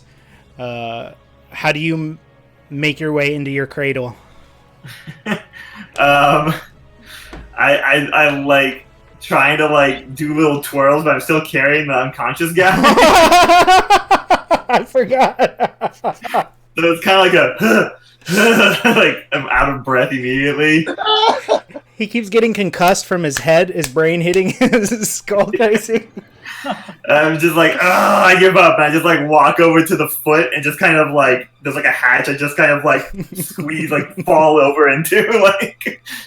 All right, I love it. Torin tries his best and makes his way into the badger cradle. ID 10T. Yeah, I tossed the guy in with me like a body into a car. There's a trunk behind in the calf. Yeah. You store him in there and you jump in. ID 10T. Where is everybody else? Where's Zothok and Bado? Zothok is currently in the air. That's correct. I don't believe Bado has made his way to the ship yet. So he was separated. There were some of them who were closer to the Gorelian, and Bado was closer to him. It seems like everybody's intending on boarding the giant mechanical robot. Do not feel that you have to, if that's not what your character would do. Well, I have no way of getting up there currently. So where am I exactly in this group? Yeah, I mean, you're on the general floor. We're kind of playing Lucy. Am I in between everybody? Yeah. Last big fight of the season. You see this giant, like, beautiful construct. Like, that giant thing you were in was cool before, but man, this thing's got legs and a head and... So I'm going to put my hand... Nobody's going to get this, but I'm going to put my arm up and, like, act like I've got a watch and scream, "Big Arc!" And I'm going to call it to pick me up with its hand if it can. Is that possible? All right. What is it? A bin 10? What is that? No. So ID10T does clicks. The arc jammer clicks back, and it bends over and reaches a hand down so ID10T can roll up into it. Yeah. The hand is still down, waiting for anybody else who wants to get it. So Zothok flies up as it bends down.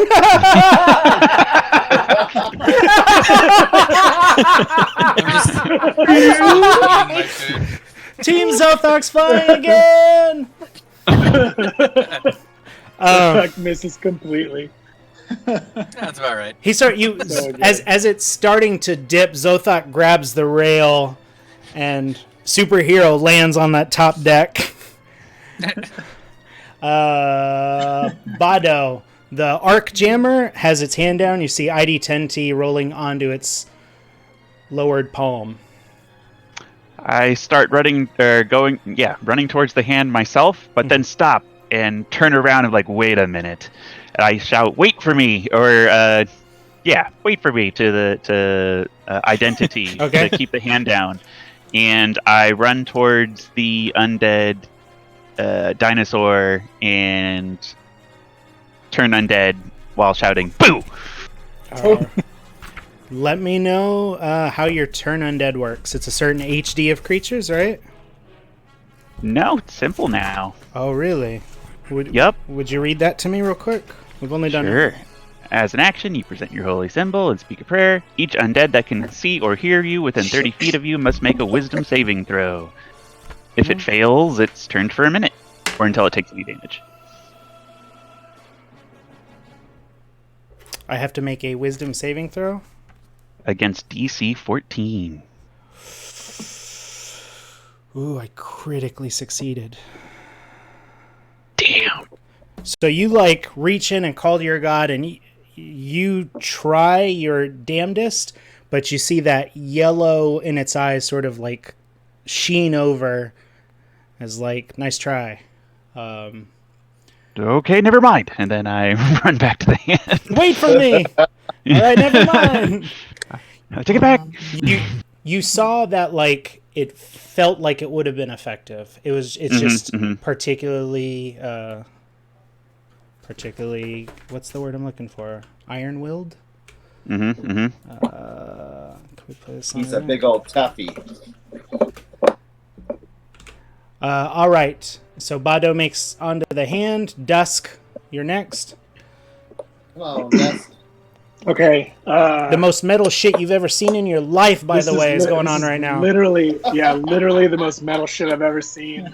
I noticed that, the most, the blackest, like, most brutal looking part of the ship looks a lot like an awesome looking vulture with, like, just, like, incredible, dark, evil energy coming off of it. So I'm going to run towards that. I'm going to climb into it. And from within, I'm going to essentially prepare for battle, just kind of get everyone ready. I'm going to cast thaumaturgy on myself. What does that do? Boom my voice. Okay. It booms my voice out really loud. And I'm just going to say, prepare for brutality. Love it. Waddle, you were the last one left. I kind of want to, just take a second, take it all in, just put my hands on my hips and just kind of, look up. Look at that. You might be wondering how I got here. Look at that. I'm just a little guy. In a great big world. Great big world, 3 giant beasts surrounding me. Man, look at that. I feel so little and yet so big. So I think I'm gonna pull out my trusty old boomerang, give it a smack, tie a rope around it, and just toss it up onto the deck. Up there with Bosch and Apex. Oh, so you use that ropes you've been using this whole time. Yep. Love it. All right, and you're gonna rope. Cool. Yeah. So you wait. Is anything going on with that bird? That weird looking bird? No, I just closed. I just closed the bag. Oh, yes, of course. I just cinched the bag shut. You do hear, as you're doing this, you do hear that like crying. It's like a raspy, mottled crying of a baby screeching. It's one of those problems you want to figure out later. Yeah, fair enough. But you are able to go ahead. No, just go ahead. Go ahead. You rope your boomerang, and you're able to make like an improvised grappling apparatus, and are able to ascend up the arc jammer. Sweet. All right, so everybody, I believe, is now in the arc jammer. Is that correct? Let me see. Where's my page? Did Bado make it up? Yeah, Bado made it up. Yeah, Bado rolled onto the hand and picked you both up. Sorry if I keep hitting the mic. Nice. Dude, nice. Let's work and roll. I love it. Yeah. All right, so the Goralian. Baby started to cry. You climbed up. All right, so let's go to the top of the order. Whoops, nobody wants to see that. Whoop. All right, so the zombie T-Rex, no, the Gralian first. This giant undead four-armed gorilla beast, like King Kong, walks on all sixes, I guess. Sort of gorilla rolls towards you and throws a left fist at the chest of this thing. Let's see.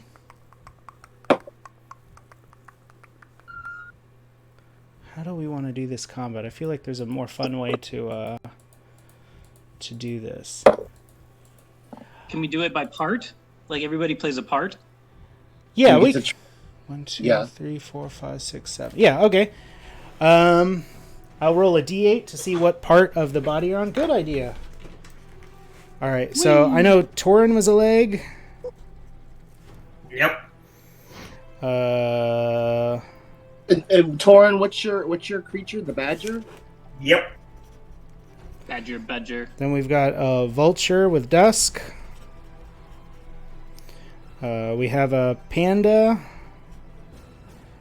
with velvet, and we have vulture, panda, badger, and then crocodile, right? Crocodile, yeah. And I imagine the ship has like stations too, right? Yeah. What part is the vulture? What part is the crocodile? So I think the crocodile and the badger are the legs, the panda and the vulture are the arms. That'll work. And then on the ship we have ID Tenti is sort of the head, and then we have Bado and Zothok. So they have those ballistas on there.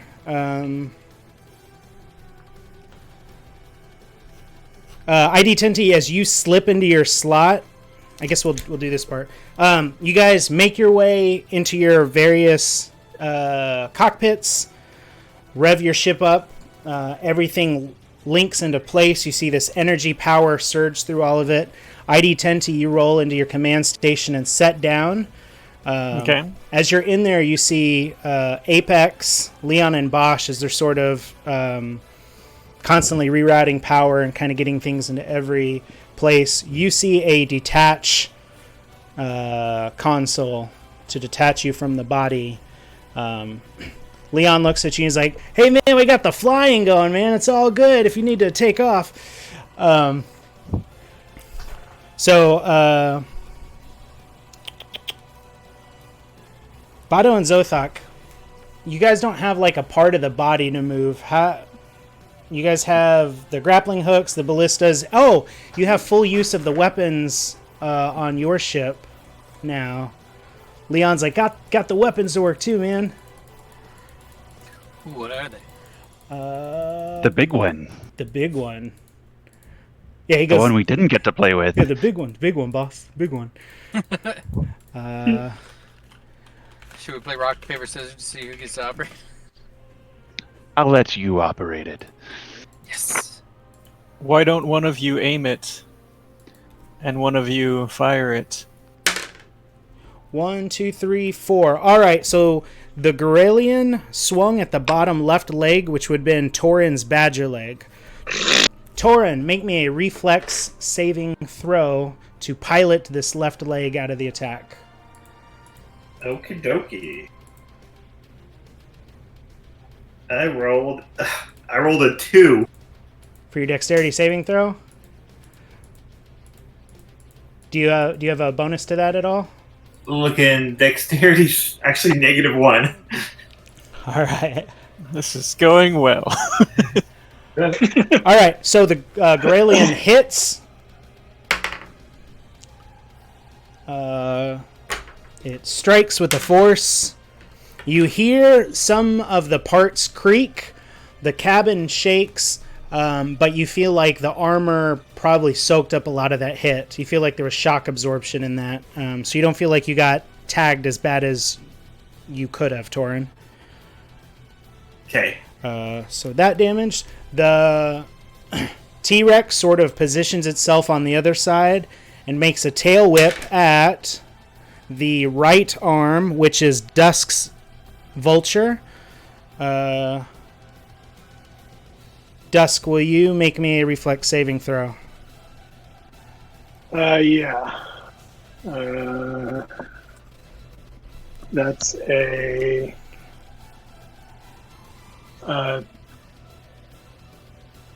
plus what here? Your dexterity modifier. Oh, dex. Okay, that's good. That's 16 then. All right, yeah. So you're able to dodge out of the way. You were sort of already leaning that way, and you leaned out of the way of that tail whip. Pick that leg up. Sweet. It didn't sweep your legs. Nice. Velvet. You are up. Velvet is sitting in the right panda leg. I thought I was an arm. Are you in the arm? You're on the right side. That's what I know. What would you like to do? I want to do a bear swipe attack at the T-Rex thingy. Oh yeah, that'd be cool.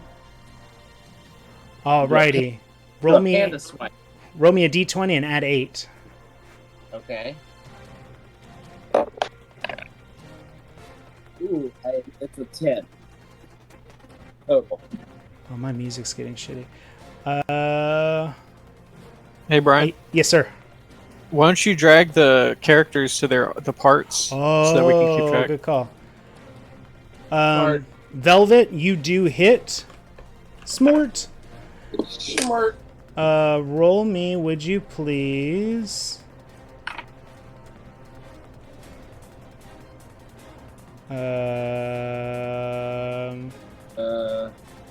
Will you roll me 3d10?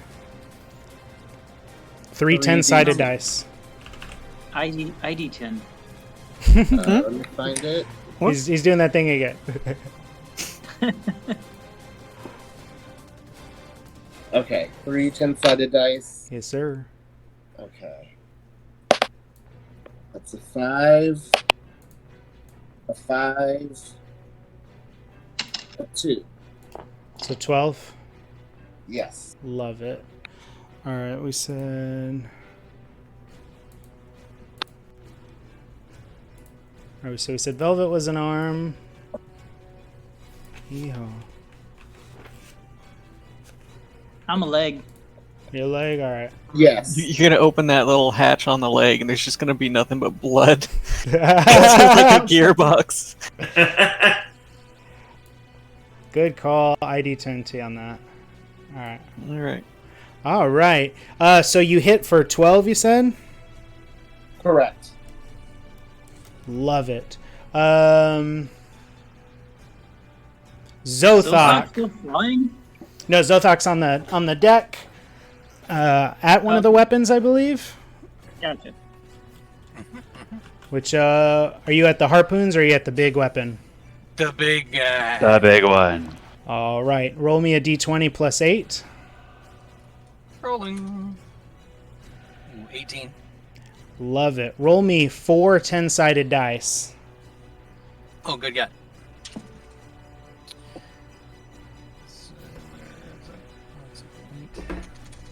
No, shit. 8, 16. What is it? 20%? What? Hold on. Zothok, what's your favorite color? Black. Black flame shoots out from the ports of the ship. Whoa. Were you attacking the ape or the... Ape, please. All right. What did that 4d10 do? Yeah, there was sorry, I made sure I added this right. It's all right. It's all right. 25? 25 damage. All right. Yeah, so that black flame shoots out and starts to, you see, singeing on the hair surrounding exposed bone and muscle. And it did not seem to like that at all.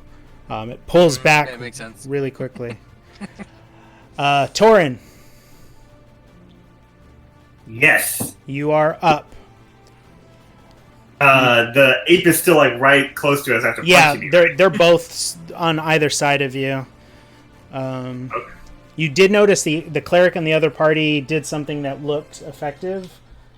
So you guys are not just limited to the stuff in the ship. If you got other ideas, if you want to try to combo anything your character can do, let's try stuff. So. Ooh, okay. Yeah. Sorry, let's jump kick him. I feel like we're just gonna fall over if we do that. Sure, all right, fair enough. All right, I got an idea. I want to. Which part? Where? No, never mind. Never mind. If you want to think about it, you can hold your turn as well. Yeah, let me hold my turn for just 1 minute. No worries. ID 10T.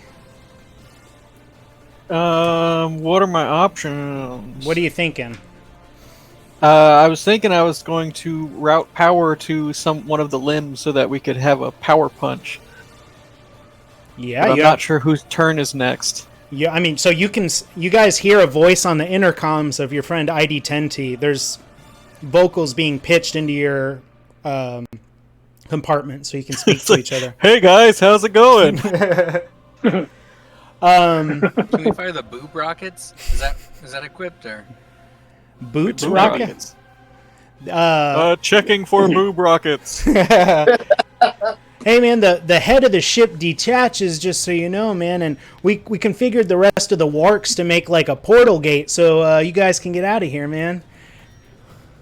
I love you. I feel like buddy. that's like an escape self-destruct, so I'm going to go ahead and just I'll leave that for a little bit later. You could reroute power if you wanted to. Torin was actually holding a turn. All right. If you wanted to talk to Torin about it. Was he going to combo with somebody? He was holding an action. Everybody after you is whatever, but Torin was just holding an action. So you could go with that, you go with something else. Your call, doll. I'm going to hold my action until they make a move, and then I'll route power. All right, Bado. I'm left with just the puniest of ballistas. Aim for the eye. Aim for the Routing eye. power to ballista shot. Hot damn. I can do that, right? Sure, yeah. So what does that do exactly? I imagine the ballista transforms in a way. Maybe it becomes like a cannon or something. Power reroutes to the harpoon gun. It sort of rotates out, and another piece sort of swaps in from beneath the deck. Ooh. I got you, bro. Fire that harpoon into it. You're not sure what it does, but you know it. This looks like an energy weapon of some sort. This looks better. Is there any metal on it? Metal? Yeah, embed some metal in that thing. Don't do it, because I can heat metal. That's why. Yes. What? So there's a harpoon. Yeah, the harpoon has a metal tip, and Sweet. it looks like the harpoon is being charged with something else. Bado, are you firing at the T-Rex or the Goralian? The Grillian, because we've already attacked it once. All right. So you lock on and you push both thumbsticks, and this purple light arcs around this harpoon, and the harpoon fires out and sticks into the Goralian. And the Goralian has to make a Constitution saving throw, which it fails. And you see its muscles lock up as it's paralyzed, and it tips over. Tase. As it is paralyzed. But the harpoon that's locked into it sort of pulls Wark with it and sort of pulls your ship aside. You sort of stumble with it as the weight of this giant beast falls down that you're harpooned to. And so it's awake but paralyzed. What's that? All power to the legs. I was gonna go back to use my turn now if I can. Yeah, absolutely. And yeah, the same idea. We were all on the same page. I want to just cast heat metal from here onto the harpoon that's embedded within it. Love it. Will you read the spell to me? Tell me how much damage it does. Yeah. Any creature in physical contact with the object takes 2d8 fire damage when you cast the spell. 2d8. So roll that for me. So I'm imagining the spark effects, like in the cockpit when it pulls us, and everybody's like, ah! Everybody moves in the same direction at once. Yeah. I also have heat metal. Is there any way we could do this thing together? You both have heat metal? I rolled a 4 plus a 2, so I got 6. Okay. Nice. You don't feel like the effects would stack, but you realize that the grips of the Wark Jammer are metal. Oh, nice. So that makes it Dusk's turn, I believe.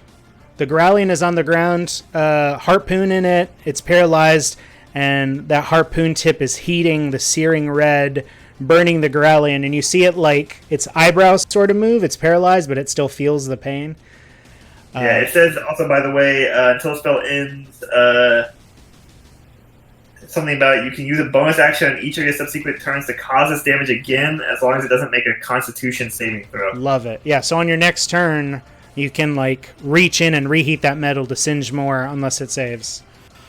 Sweet. Very cool. Rad. Nice. That's an awesome spell. Dusk, you're up. Okay, I'm closer to the T-Rex. zombie Rex side. So I'm going to. Did anything strike the arm at all? No, it missed. No, it missed. Right? Yeah. Dang. Okay. Well, in that case, I'm just gonna try and. Why do you say dang? Because I could have used Hellish Rebuke. What does Hellish Rebuke say? If I point my finger at a creature that gets damaged, then they're momentarily surrounded by flames, so they take fire damage. Oh, okay. But they have to damage me first. Okay. So in that case, I think I'm just gonna, on the intercom, just quickly request power routed to my vulture arm, and go in for a huge, just big swing to try and kind of like swing and grab this thing around the neck. Okay, I can. so make me a grapple check. Okay, grapple. Yeah, let me grapple it around the neck. That's a 20. Is it a natural 20? Natural 20. All right, so you grab the T-Rex by the jaw, and you see the metal joints on the Warkjammer's hand like tighten around the throat of this zombie T-Rex. That was my attack, right? Can I still perform an we're going to say that was your move. Yeah. Oh, great. So I can still perform a spell? Yep. That's going to be heat metal, baby. Let me heat that metal up on my Warkjammer arm.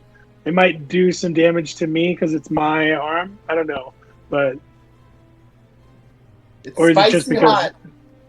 Roll it. So that's going to be damn. That's a 5. 5 damage? Oh, damage. My bad. Right, it's straight damage, right? Yeah. Wait.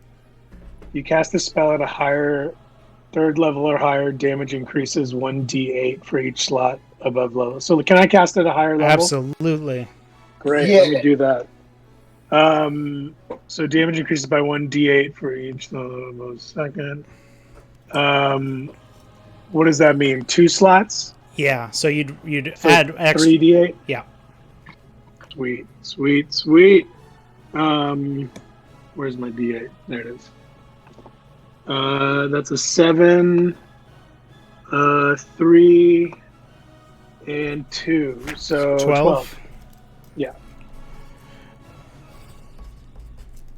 All right, so you grab the T-Rex and you focus all that heavy metal energy into the... What's that? For some reason, the Terminator theme song, like it's kind of playing in my head as I'm doing this. Yeah, just wanted to mention that. So you see the wood and the rivets on the Warkjammer's arms start to heat up, but the natural defensive ability seems to soak it, so it doesn't actually damage the structure of the ship with the amount of damage you did. And you caught... We're going to say that was a crit, so we doubled that damage. Wow, yes. And you see the life in this thing's eyes sort of start to like flicker a little bit. And you still have it grappled by the throat. Waddle, you are up. The one Grelian is on the ground paralyzed, and the zombie T-Rex, you guys have it by the throat with heated metal. Sweet. Okay, so what if I stomp on its tail? Uh-huh. Just to kind of pin it down. Make me a grapple check also. That's a grapple check. I rolled really low. You roll better than a 4? I'm trying to figure out what to roll. D20 plus your yeah. strength. Got it. Doing it. 15. Yep, so you step on this thing's tail and you've got it by the throat and it seems out of commission. Do you want to do anything while its tail is held? Well, I'm only a leg. I was kind of hoping somebody after me could deliver a power blow. You are a martial artist and you've got key points. If you got something you want to try to do. Oh, sweet. You've got it by the throat, so you can knee it to the head. Oh yeah, okay. I guess I'm still a leg. So you could swipe its foot out. You could. So we stomped on its tail. We'll say you make the attack, and you'll make the attack, and then end by stepping on the tail to pin it. Okay, great. So let's go ahead and sweep the leg. All right. I want to sweep the leg. Make me roll D20. Let's see what you get first. D20, go. Oh my god. What'd you roll? 7. No modifier. All right. So you try to sweep the leg, and it steps out of the way, but in doing so, opens up its tail for you to step down on the tail. Okay. So fair enough. roundhouse kind of kick. Yeah. So this thing seems sort of decommissioned. Apex, Leon, and Bosch are up in the ship. They sort of look at the crew of the Ark and they're like, if you were planning on getting out of here, that time is nearing. The Arc Jammer is running out of power. The body makes a gate for the ship to go through. Get everybody up here so you can go. Velvet! You guys heard this through the comms. Yes. Morphin Ranger powers activate, and I get up there. I get my butt up there. Get out of here. Zothok, upon hearing that, is there anything you would like to do? The tide of the battle seems to be at a place where you guys are... You mean just light more stuff on fire? You could do that. Yeah, let's aim at the same one, the gorilla. The gorilla? Yeah. All right, D20 plus 8. D20 it is. Ooh, 10. It is paralyzed. Roll a second D20 because you have advantage on it. 10 again. How is that possible? It's still going to hit. And I believe that was a crit. I didn't need you to roll anyway because he's paralyzed. So roll 8d8. Oh, Jesus. I'm going to... 8d8? Yeah.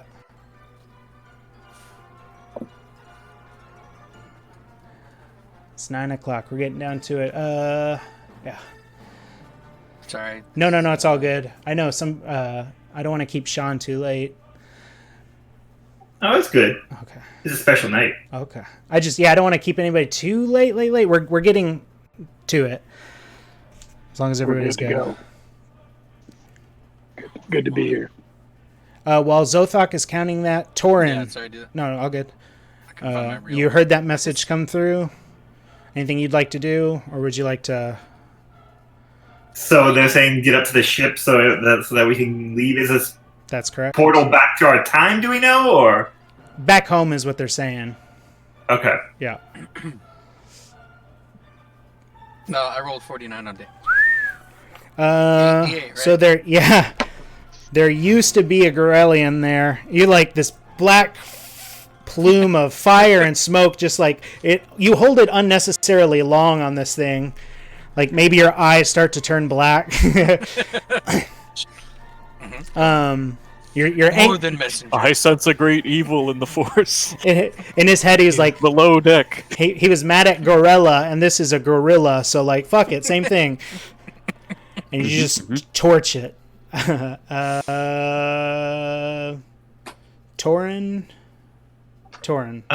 For now, just gonna keep like at the kind of hold my turn, but I'm kind of just gonna keep the engine held down to keep the foot on the.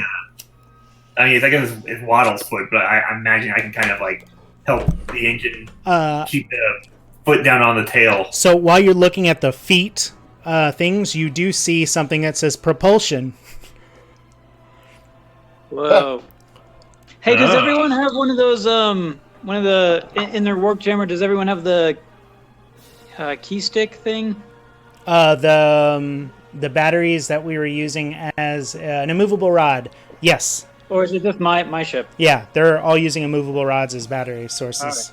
Oh, okay, cool. Propulsion, what's that gonna do? Are we gonna take this thing up into the stratosphere? You should hit it. Slam your hand on it. All right.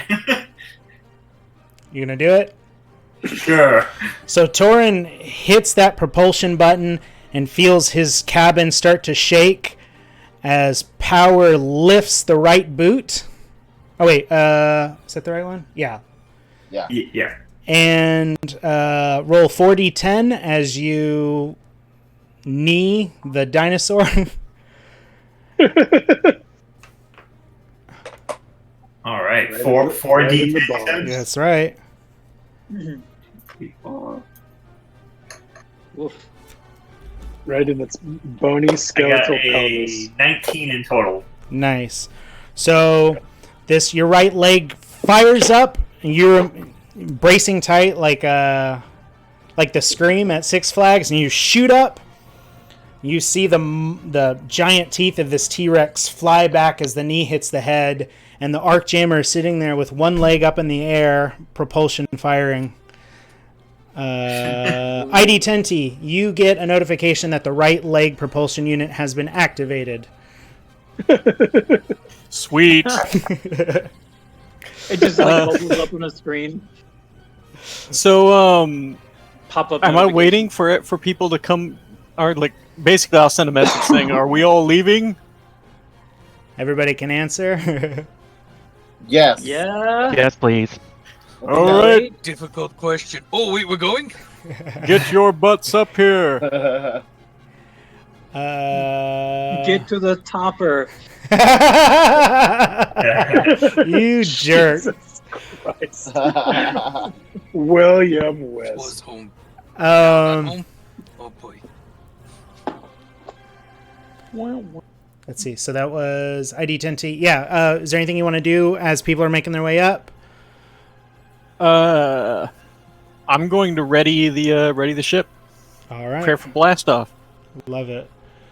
So you start rerouting power. Is my vulture arm just like for?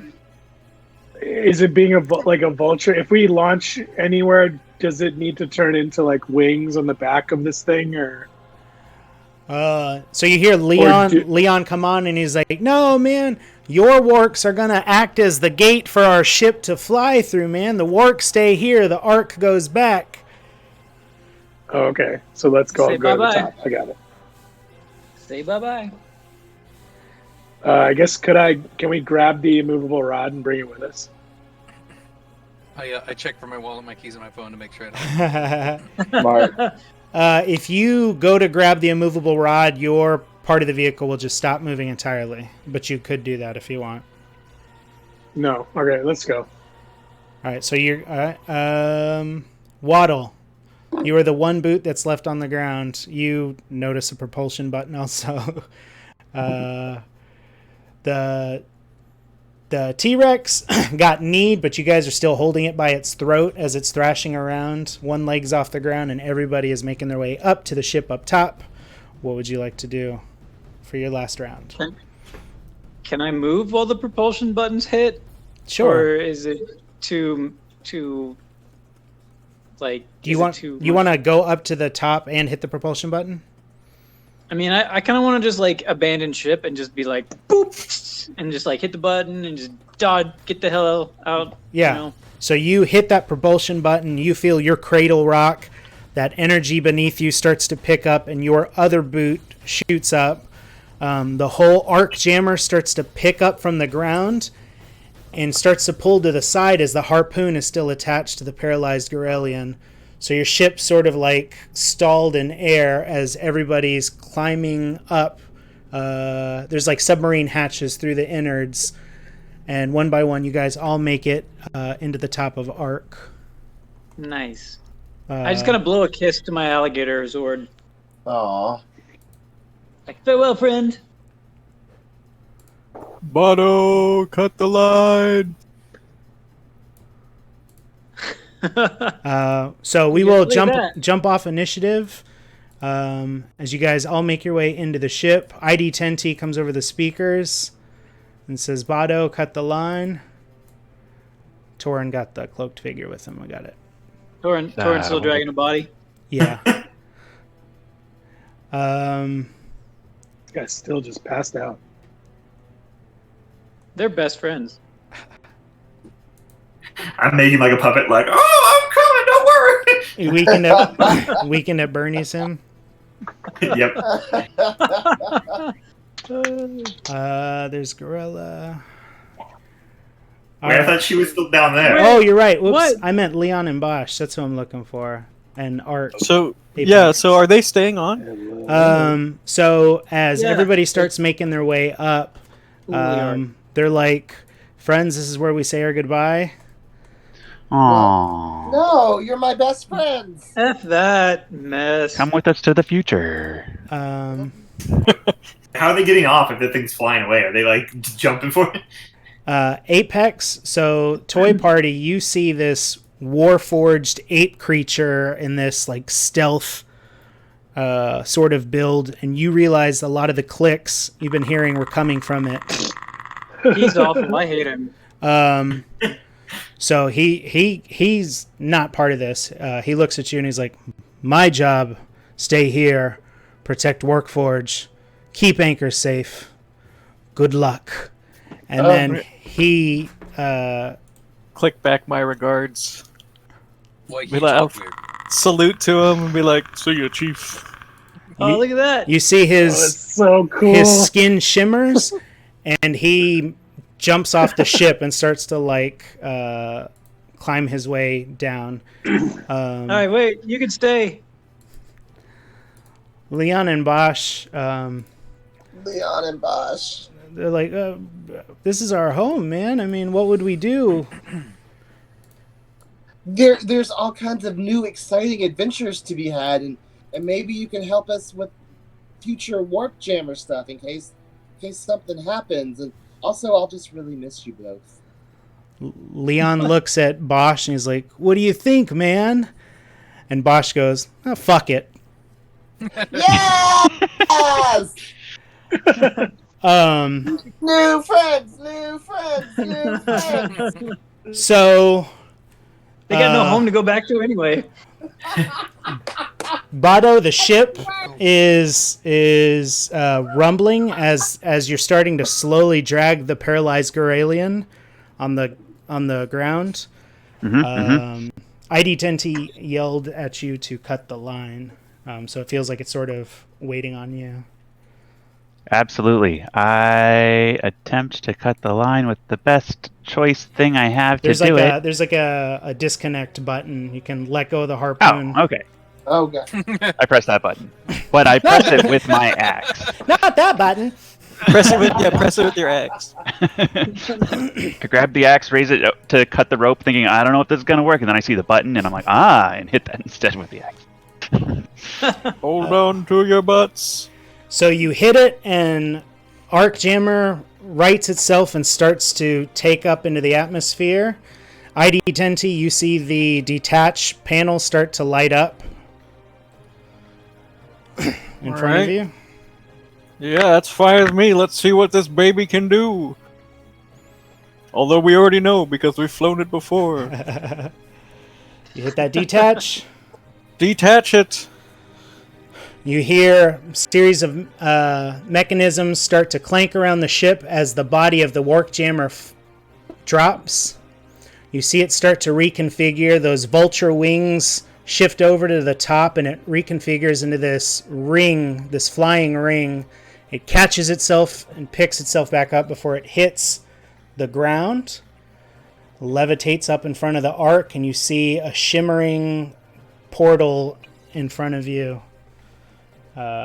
Similar to the astral gates that this ship has seen before. ID10T. All right, boost on through. So you guys, you feel the ship thrust. This energy soars through it. These little veins of magic light up as the ship takes off through this colorful gate. And for a brief moment, you're surrounded by all the colors you've ever known and others you've never seen before. There's lights and flashes and realms and universes and worlds all around you. And before you're able to take it all in, you pop back in over the lands of Ambrosia. Whoa. But It's not home. Zothok has like a hunch, like, wait, it's not home, but it's like you see woods that look familiar. It's still the celestial background. Oh, ha! As you start to come in, shoot, where's that background? Oh, I had the wrong one picked. That one. So you come in and you start to recognize some of the landscape, but well, this one's all black. That's okay. That is okay for now. Use your imagination. It's the game of the imagination. What? Imagination. For a second, it flashed up there. Yeah, I guess I didn't get the last part ready. Haha.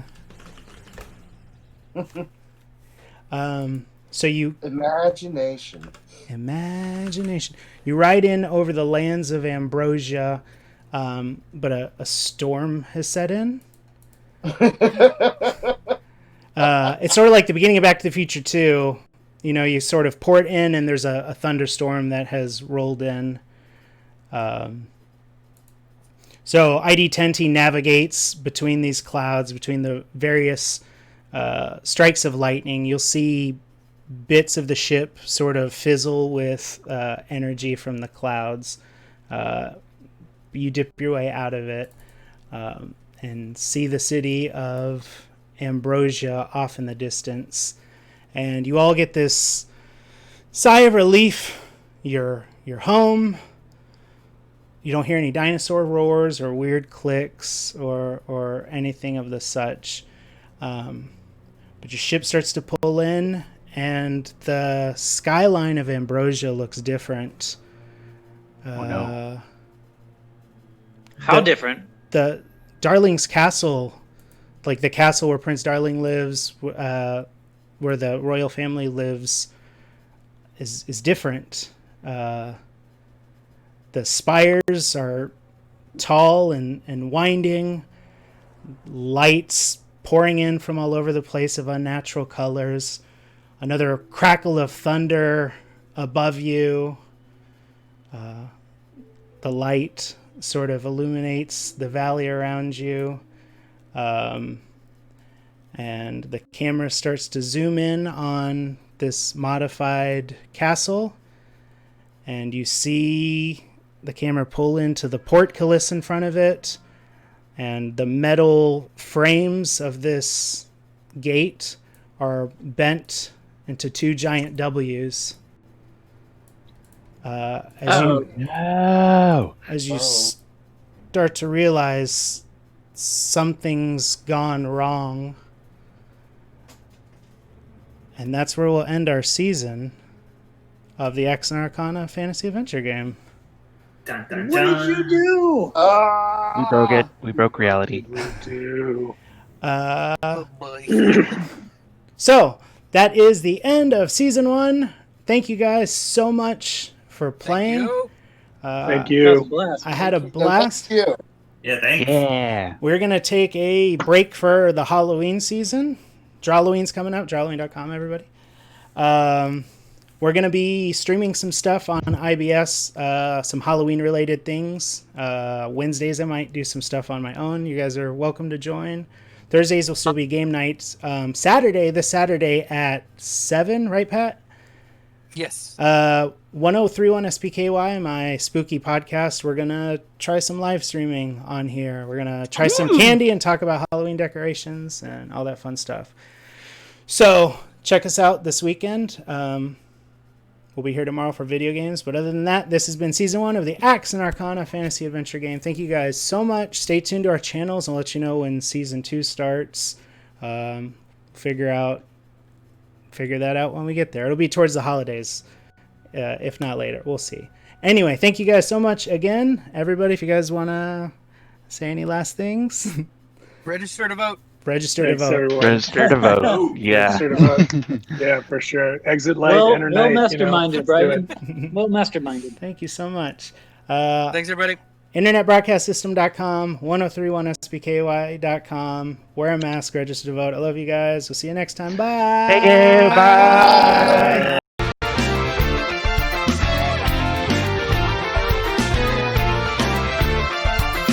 Y'all know you can't stop us, 'cause we are warriors. Y'all know you can't stop us, 'cause we are warriors. Y'all know you can't stop us, 'cause we are warriors. Y'all know you can't stop us, 'cause we are warriors. Stop and think about the things you do, the things you say, 'cause we gon' bring it to you each and every day. Don't play around, clown, we'll put you down. The warriors are here, we came to chase the haters away. We throw down for our brothers, down for our mothers and their sons and daughters to fight for freedom and peace. We'll have you tied out like a phone line, 'cause we always on the grind. You got beef, why don't we take it to the streets? When you hear babies on the crawl. Or have you tied up with the quickness? Think that you can step to this? Haven't you heard about the click click?